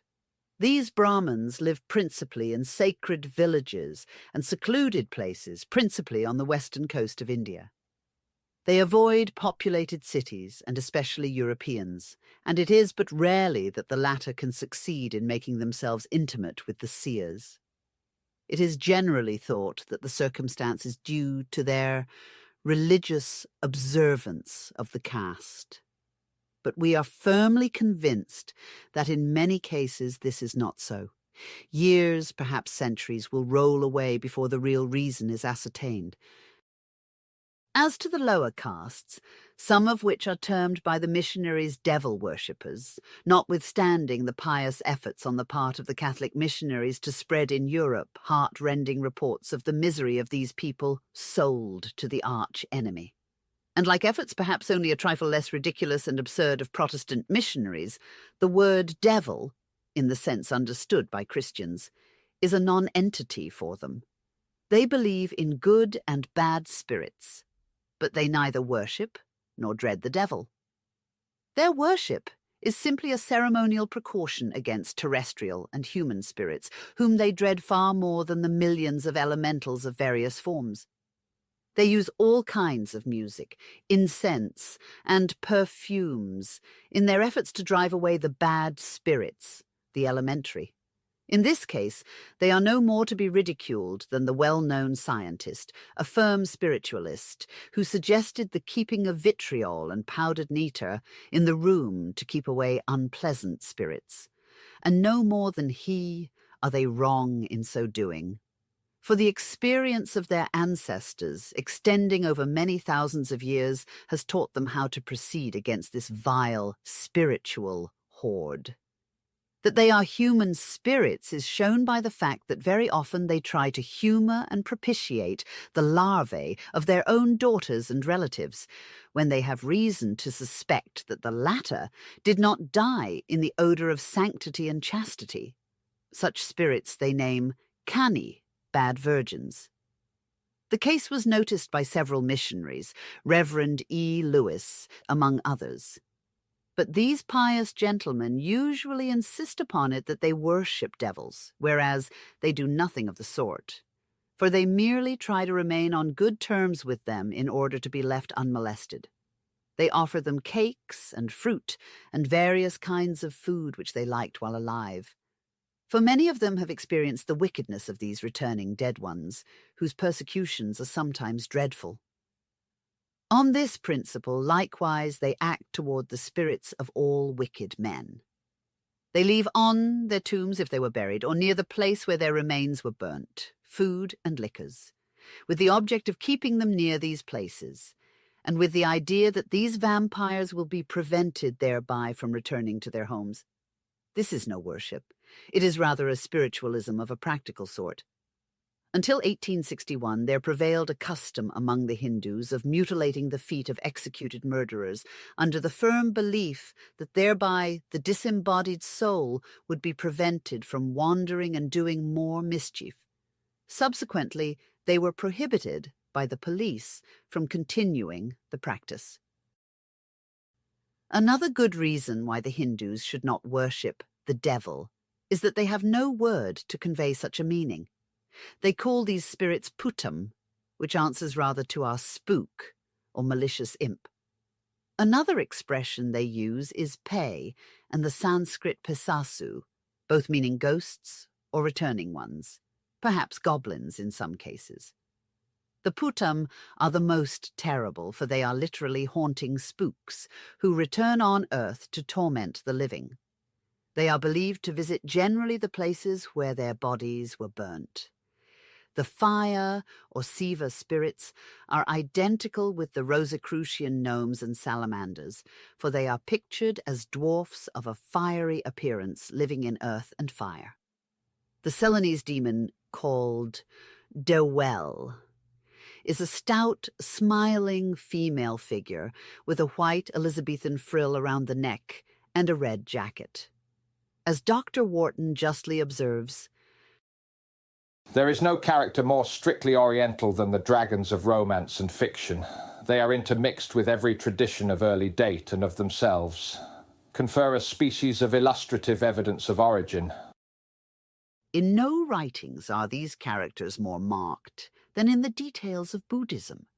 These record particulars of the Nagas, or kingly snakes, inhabiting the cavities under the earth, corresponding with the abodes of Tiresias and the Greek seers, a region of mystery and darkness, wherein revolves much of the system of divination and oracular response, connected with inflation, or a sort of possession, designating the spirit of Python himself, the dragon serpent slain by Apollo. But the Buddhists no more believe in the devil of the Christian system, that is, an entity as distinct from humanity as the deity itself, than the Hindus. Buddhists teach that there are inferior gods who have been men either on this or another planet, but still who were men. They believe in the Nagas, who had been sorcerers on earth, bad people, and who give the power to other bad and yet living men to blight all the fruit they look upon, and even human lives. When a Sinhalese has the reputation that if he looks on a tree or on a person, both will wither and die, he is said to have the Nagaraja, or king serpent, on him.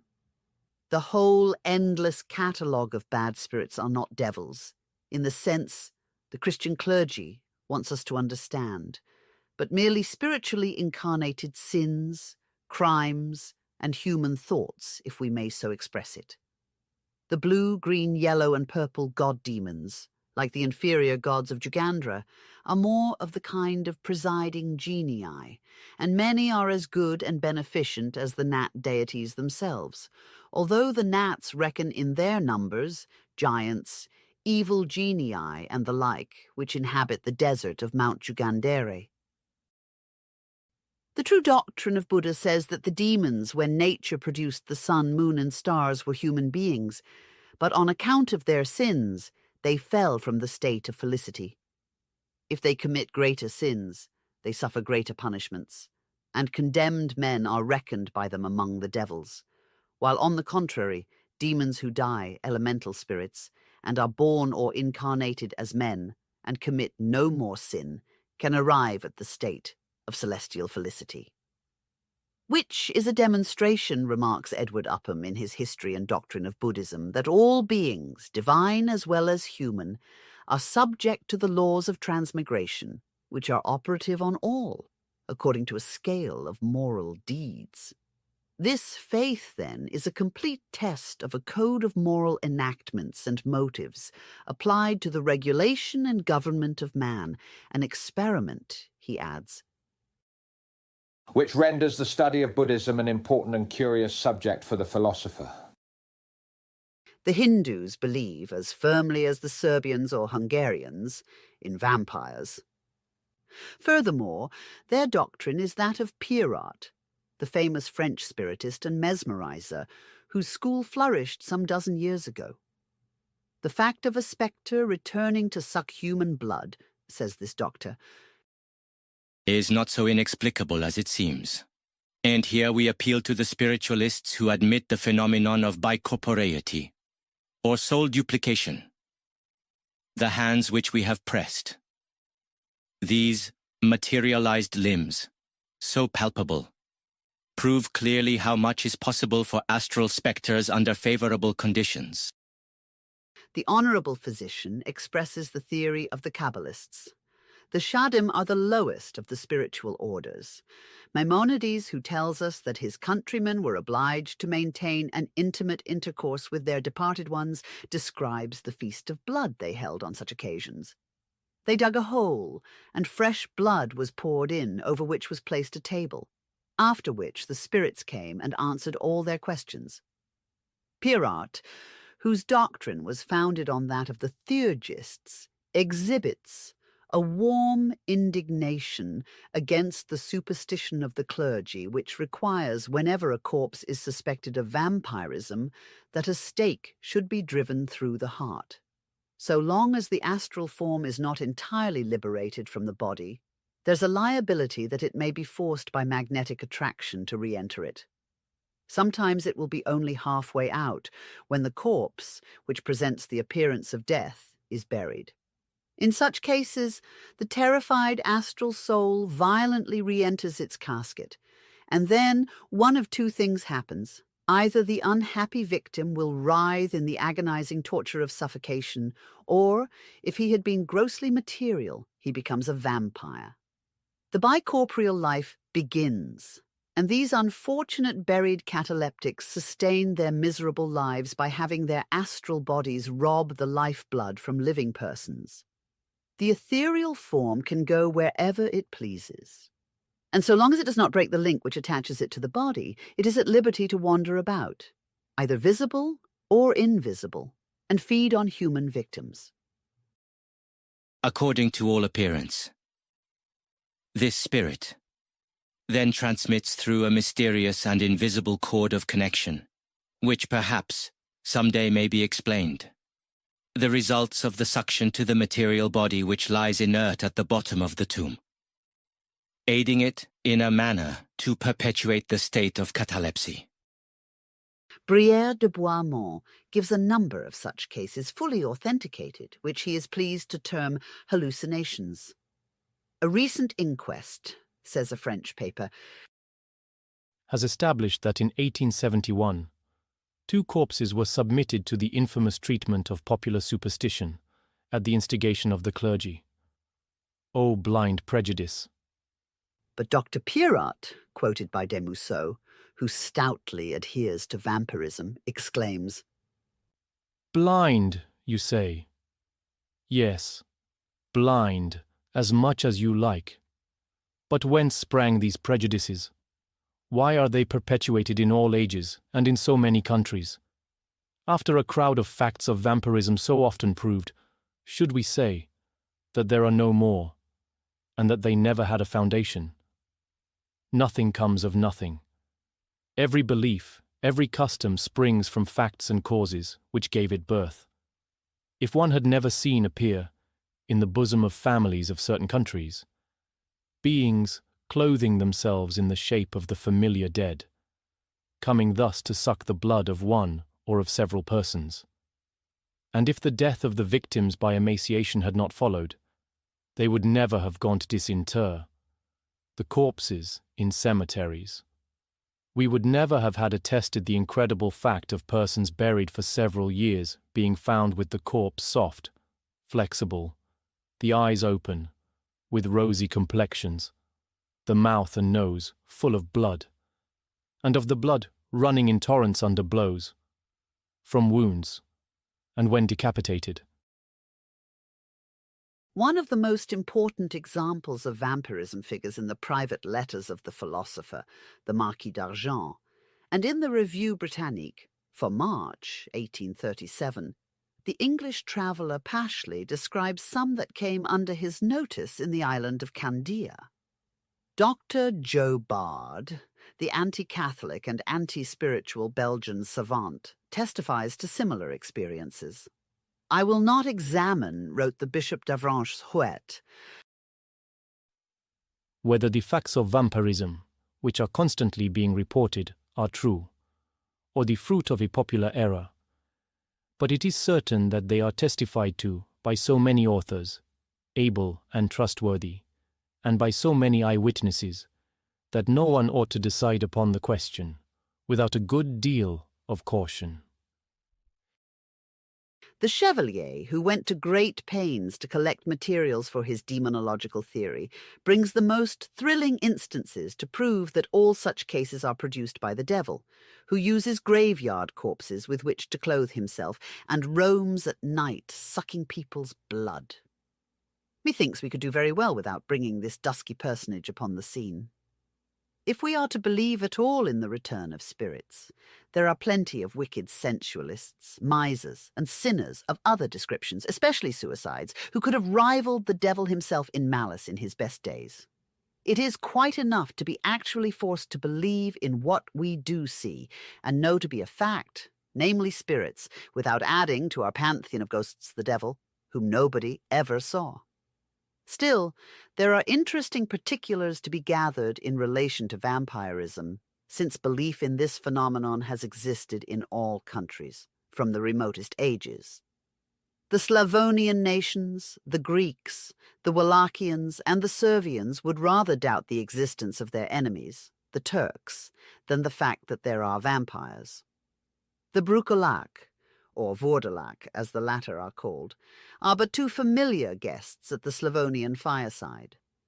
Writers of the greatest ability, men as full of sagacity as of high integrity, have treated of the subject and believed in it. Whence, then, such a superstition?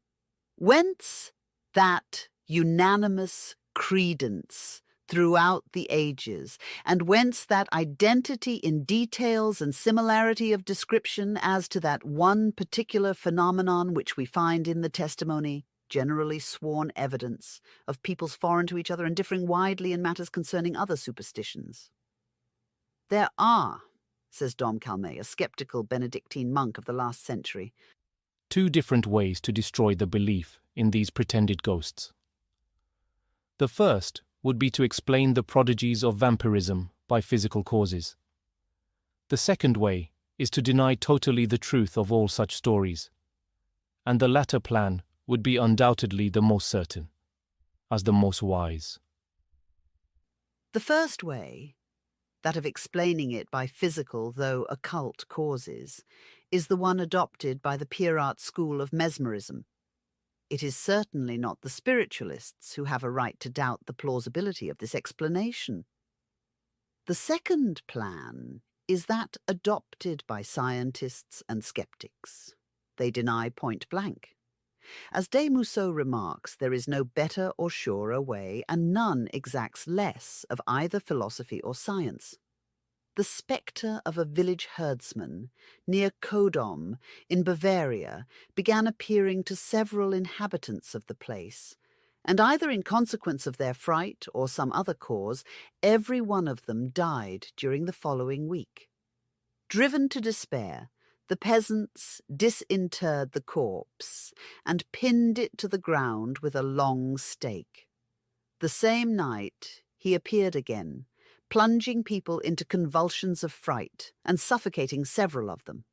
Then the village authorities delivered the body into the hands of the executioner, who carried it to a neighbouring field and burned it.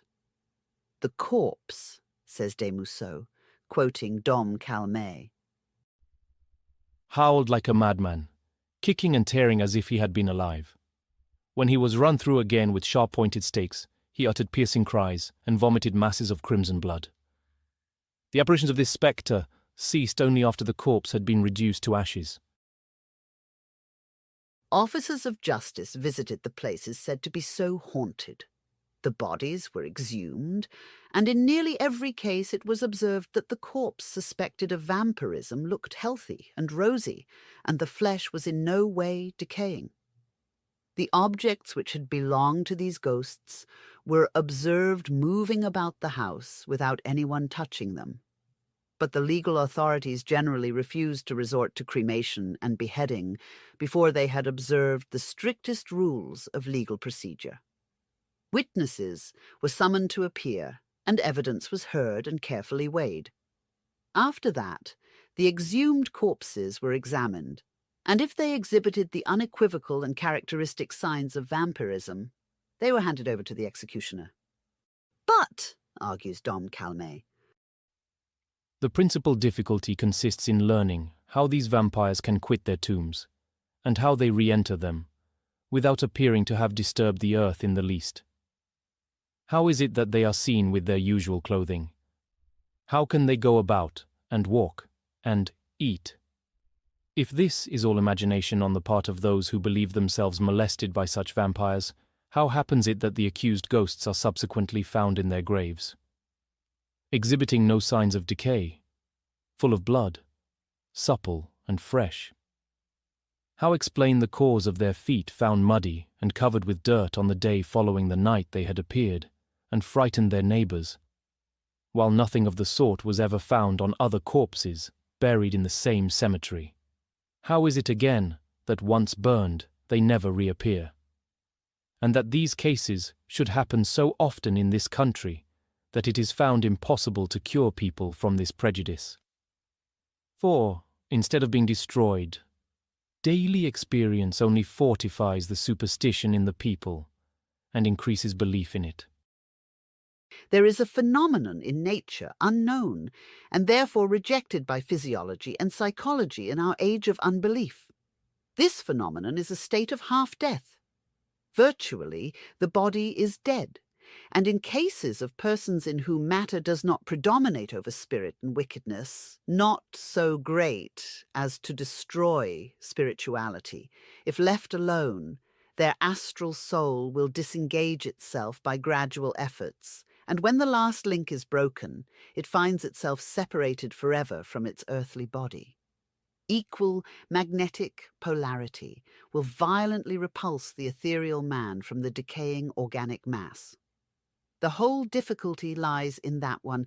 The ultimate moment of separation between the two is believed to be that when the body is declared dead by science. And two, a prevailing unbelief in the existence of either soul or spirit in man by the same science. Pierart tries to demonstrate that in every case it's dangerous to bury people too soon, even though the body may show undoubted signs of putrefaction. Poor dead cataleptics, says the doctor. Buried as if quite dead, in cold and dry spots where morbid causes are incapable to effect the destruction of their bodies. Their astral spirit enveloping itself with a fluidic body, ethereal, is prompted to quit the precincts of its tomb and to exercise on living beings. Acts peculiar to physical life, especially that of nutrition. The result of which, by a mysterious link between soul and body, which spiritualistic science will explain someday, is forwarded to the material body lying still in its tomb, and the latter thus help to perpetuate its vital existence. These spirits, in their ephemeral bodies, have been often seen coming out from the graveyard. They are known to have clung to their living neighbors and have sucked their blood. Judicial inquiry has established that from this resulted an emaciation of the victimized persons, which often terminated in death. Thus, following the pious advice of Dom Calmet, we must either go on denying, or if human and legal testimonies are worth anything, accept the only explanation possible. That souls departed are embodied in aerial or ethereal vehicles is most fully and plainly proved by those excellent men, Dr. C and Dr. Moore, says Glanville. And they have largely shown that this was the doctrine of the greatest philosophers and most ancient and aged fathers. Gors, the German philosopher, says to the same effect that God never created man as a dead corpse, but as an animal full of life. Once he had thus produced him, finding him ready to receive the immortal breath, he breathed him in the face, and thus man became a double masterpiece in his hands. It is in the centre of life itself that this mysterious insufflation took place in the first man, race, and thence were united the animal soul issued from earth and the spirit emanating from heaven. De Mousseau, in company with other Roman Catholic writers, exclaims, This proposition is utterly anti-Catholic. Well, and suppose it is. It may be archy-anti-Catholic, and still be logic, and offer a solution for many a psychological puzzle. The sun of science and philosophy shines for everyone, and if Catholics, who hardly number 1/7 part of the population of the globe, do not feel satisfied, perhaps the many millions of people of other religions who outnumber them will. And now, before parting with this repulsive subject of vampirism, we will give one more illustration, without other voucher than the statement that it was given to us by apparently trustworthy witnesses. About the beginning of the present century, there occurred in Russia one of the most frightful cases of vampirism on record. The governor of the province of Tichy was a man of about 60 years, of a malicious, tyrannical, cruel, and jealous disposition. Clothed with despotic authority, he exercised it without stint, as his brutal instincts prompted. He fell in love with the pretty daughter of a subordinate official. Although the girl was betrothed to a young man whom she loved, the tyrant forced her father to consent to his having her marry him, and the poor victim, despite her despair, became his wife. His jealous disposition exhibited itself. He beat her, confined her to her room for weeks together, and prevented her seeing anyone except in his presence. He finally fell sick and died. Finding his end approaching, he made her swear never to marry again. and with fearful oaths threatened that in case she did, he would return from his grave and kill her. He was buried in the cemetery across the river, and the young widow experienced no further annoyance, until, nature getting the better of her fears, she listened to the importunities of her former lover, and they were again betrothed. On the night of the customary betrothal feast, when all had retired, the old mansion was aroused by shrieks proceeding from her room. The doors were burst open, and the unhappy woman was found lying on her bed in a swoon. At the same time, a carriage was heard rumbling out of the courtyard. Her body was found to be black and blue in places, as from the effect of pinches, and from a slight puncture on her neck drops of blood were oozing. Upon recovering, she stated that her deceased husband had suddenly entered her room, appearing exactly as in life, with the exception of a dreadful pallor, that he had upbraided her for her inconstancy and then beaten and pinched her most cruelly. Her story was disbelieved, but the next morning the guard stationed at the other end of the bridge which spans the river reported that just before midnight a black coach and 6 had driven furiously past them toward the town without answering their challenge. The new governor, who disbelieved the story of the apparition, took nevertheless the precaution of doubling the guards across the bridge.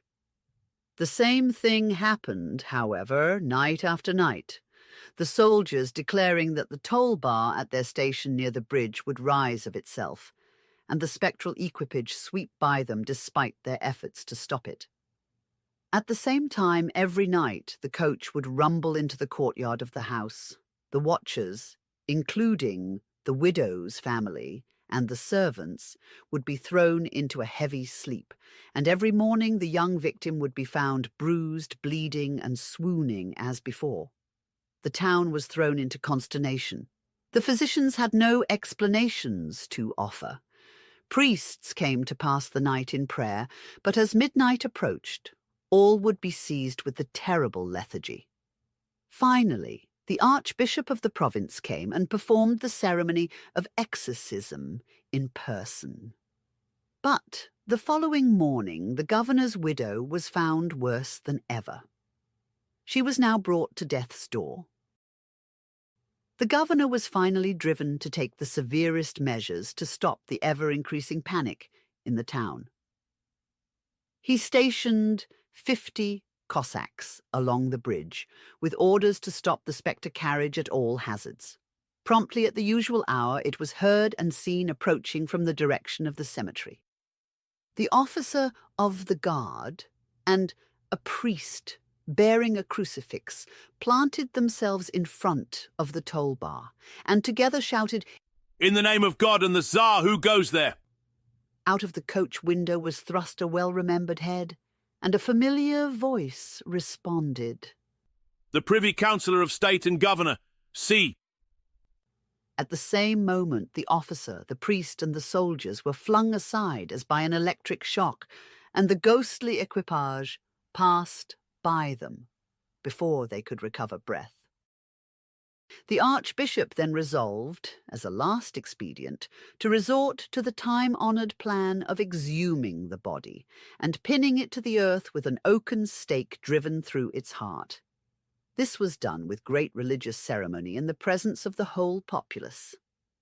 The story is that the body was found gorged with blood and with red cheeks and lips. At the instant that the first blow was struck upon the stake, a groan issued from the corpse, and a jet of blood spurted high into the air.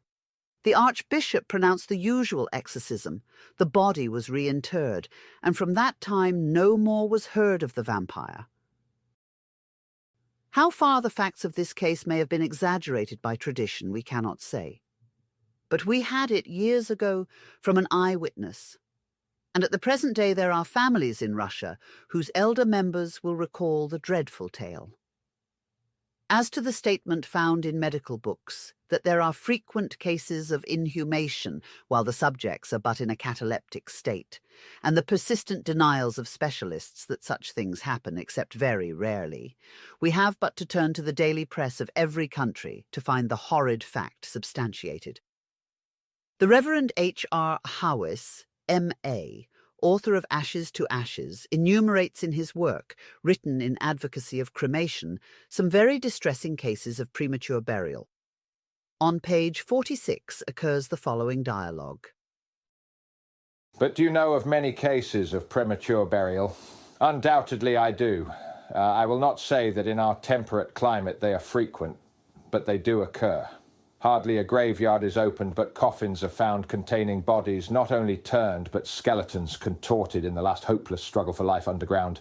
The turning may be due to some clumsy shaking of the coffin, but not the contortion.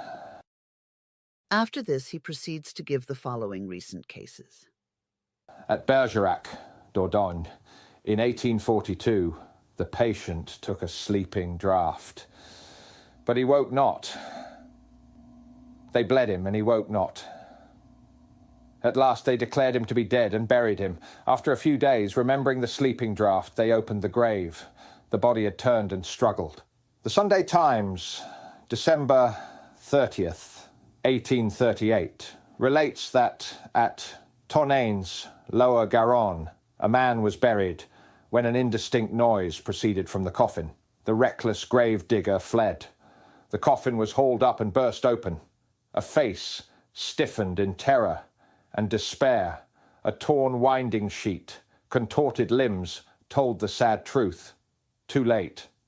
The Times, May 1874, states that in August of 1873, a young lady died soon after her marriage. Within a year, the husband married again, and the mother of his first bride resolved to remove her daughter's body to Marseille. They opened the vault and found the poor girl's body prostrate, her hair dishevelled, her shroud torn to pieces. As we will have to refer to the subject once more in connection with Bible miracles, we will leave it for the present and return to magical phenomena. If we were to give a full description of the various manifestations which take place among adepts in India and other countries, we might fill volumes, but this would be profitless, as there would remain no space for explanation. Therefore, we select in preference such as either find their parallels in modern phenomena or are authenticated by legal inquiry. Horst tried to present an idea of certain Persian spirits to his readers, and failed. For the bare mention of some of them is calculated to set the brains of a believer in a whirl. There are the Devs and their specialities, the Darwans and their gloomy tricks, the Shadim and Jinnas, the whole vast legion of spirits, demons, goblins, and elves of the Persian calendar, and on the other hand, the Jewish seraphim, cherubim, Ezids, Amshaspans, Sephiroth, Malachim Elohim, and, adds Horst, the millions of astral and elementary spirits, of intermediary spirits, ghosts, and imaginary beings of all races and colors. But the majority of these spirits have naught to do with the phenomena consciously and deliberately produced by the Eastern magicians. The latter repudiate such an accusation and leave to sorcerers the help even of elemental spirits and the elementary spooks. The adept has an unlimited power over both, but he rarely uses it. For the production of physical phenomena, he summons the nature spirits as obedient powers, not as intelligences. As we always like to strengthen our arguments by testimonies other than our own, it may be well to present the opinion of a daily paper, the Boston Herald, as to phenomena in general and mediums in particular. Having encountered sad failures with some dishonest persons who may or may not be mediumistic, the writer went to the trouble of ascertaining as to some wonders said to be produced in India, and compares them with those of modern thaumaturgy. The medium of the present day, he says, bears a closer resemblance in methods and manipulations to the well-known conjurer of history than any other representative of the magic art. How far short he still remains of the performances of his prototypes is illustrated below. In 1615, a delegation of highly educated and distinguished men from the English East India Company visited the Emperor Jahangir. While on their mission, they witnessed many most wonderful performances, almost causing them to discredit their senses, and far beyond any hint even of solution. A party of Bengalese conjurers and jugglers, showing their art before the emperor, were desired to produce upon the spot, and from seed, 10 mulberry trees. They immediately planted 10 seeds, which, in a few minutes, produced as many trees. The ground divided over the spot where a seed was planted. Tiny leaves appeared, at once followed by slender shoots, which rapidly gained elevation, putting out leaves and twigs and branches, finally spreading wide in the air, budding, blossoming, and yielding fruit, which matured upon the spot, and was found to be excellent. And this before the beholder had turned away his eyes. Fig, almond, mango, and walnut trees were at the same time under like conditions produced, yielding the fruit which belonged to each. Wonder succeeded wonder. The branches were filled with birds of beautiful plumage, flitting about among the leaves and singing sweet notes. The leaves turned to russet, fell from their places, branches and twigs withered, and finally the trees sank back into the earth, out of which they had all sprung within the hour. Another had a bow, and about 50 steel-pointed arrows. He shot an arrow into the air, when lo, the arrow became fixed in space at a considerable height. Another and another arrow was sent off, each fixing itself in the shaft of the preceding, until all formed a chain of arrows in the air, excepting the last shot, which, striking the chain, brought the whole to the ground in detachments. They set up 2 common tents facing each other, about a bowshot apart. These tents were critically examined by the spectators, as are the cabinets of the mediums, and pronounced empty. The tents were fastened to the ground all around. The lookers-on were then invited to choose what animals or birds they would have issue from these tents to engage in a battle. Khan-e-Jahan incredulously asked to see a fight between ostriches. In a few minutes, an ostrich came out from each tent, rushed to combat with deadly earnestness. And from them, the blood soon began to stream. But they were so nearly matched that neither could win the victory, and they were at last separated by the conjurers and conveyed within the tents. After this, the varied demands of the spectators for birds and animals were exactly complied with, always with the same results. A large cauldron was set, and into it a quantity of rice thrown. Without the sign of fire, this rice soon began to boil, and out from the cauldron was taken more than 100 platters of cooked rice, with a stewed fowl at the top of each.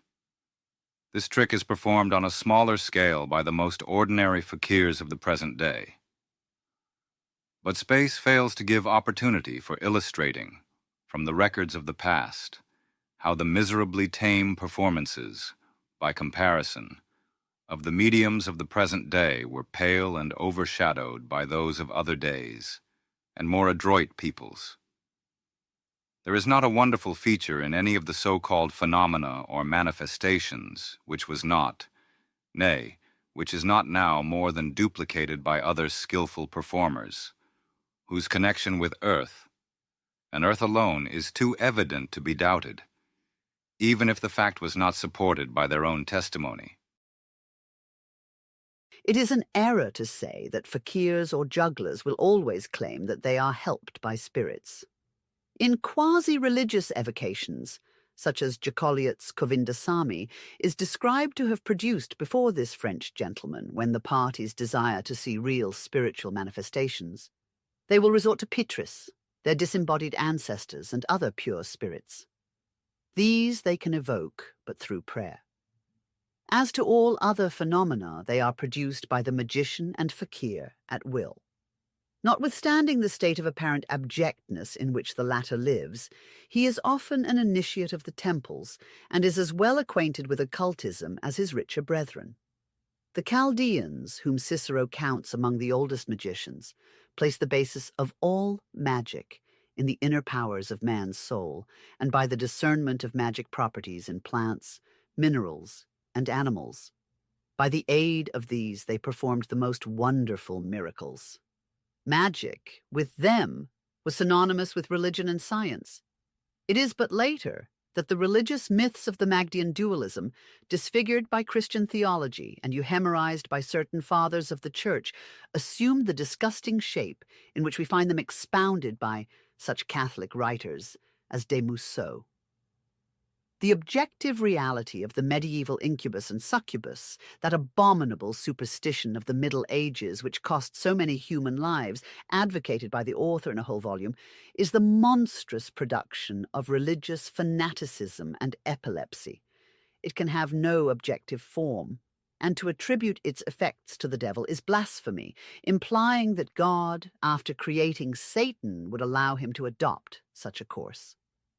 If we are forced to believe in vampirism, it is on the strength of two irrefragable propositions of occult psychological science. 1. The astral soul is a separable, distinct entity of our ego and can roam far away from the body without breaking the thread of life. 2. The corpse is not utterly dead, and while it can yet be re-entered by its tenant, the latter can gather sufficient material emanations from it to enable itself to appear in a quasi-terrestrial shape. But to uphold, with de Musseau and de Mirville, that the devil, whom the Catholics endow with a power which in antagonism equals that of the supreme deity, transforms himself into wolves, snakes, and dogs to satisfy his lust and procreate monsters, is an idea within which lie hidden the germs of devil worship, lunacy, and sacrilege. The Catholic Church, which not only teaches us to believe in this monstrous fallacy, but forces her missionaries to preach such a dogma, need not revolt against the devil worship of some Parsi and South India sects. Quite the reverse. For when we hear the Yazidis repeat the well-known proverb, "Keep friends with the demons, give them your property, your blood, your service, and you need not care about God. He will not harm you," we find him but consistent with his belief and reverential to the Supreme. His logic is sound and rational. He reveres God too deeply to imagine that he who created the universe and its laws is able to hurt him, poor atom. But the demons are there. They are imperfect, and therefore he has good reasons to dread them. Therefore, the devil in his various transformations can be but a fallacy. When we imagine that we see and hear and feel him, it is but too often the reflection of our own wicked, depraved, and polluted soul that we see, hear, and feel. Like attracts like, they say. Thus, according to the mood in which our astral form oozes out during the hours of sleep, according to our thoughts, pursuits, and daily occupations, all of which are fairly impressed upon the plastic capsule called the human soul, the latter attracts around itself spiritual beings congenial to itself. Hence some dreams and visions that are pure and beautiful, others fiendish and beastly. The person awakes and either hastens to the confessional or laughs in callous indifference at the thought. In the first case, he is promised final salvation at the cost of some indulgences, which he has to purchase from the church, and perhaps a little taste of purgatory or even of hell. What matter? Is he not safe to be eternal and immortal? Do what he may, it is the devil. Away with him, with bell, book, and holy sprinkler. But the devil comes back, and often the true believer is forced to disbelieve in God, when he clearly perceives that the devil has the best of his creator and master. Then he is left to the second emergency. He remains indifferent and gives himself up entirely to the devil. He dies, and the reader has learned the sequel in the preceding chapters. The thought is beautifully expressed by Dr. Ennemoser. Religion did not here, Europe and China, strike root so deeply as among the Hindus, says he, arguing upon this superstition. The spirit of the Greeks and Persians was more volatile. The philosophical idea in the good and bad principle, and of the spiritual world, must have assisted tradition in forming visions of heavenly and hellish shapes and the most frightful distortions, which in India were much more simply produced by a more enthusiastic fanaticism. There the seer received by divine light. Here he lost himself in a multitude of outward objects with which he confounded his own identity. Convulsions, accompanied by the mind's absence from the body in distant countries, were here common, for the imagination was less firm and also less spiritual. The outward causes are also different, the modes of life, geographical position, and artificial means producing various modifications.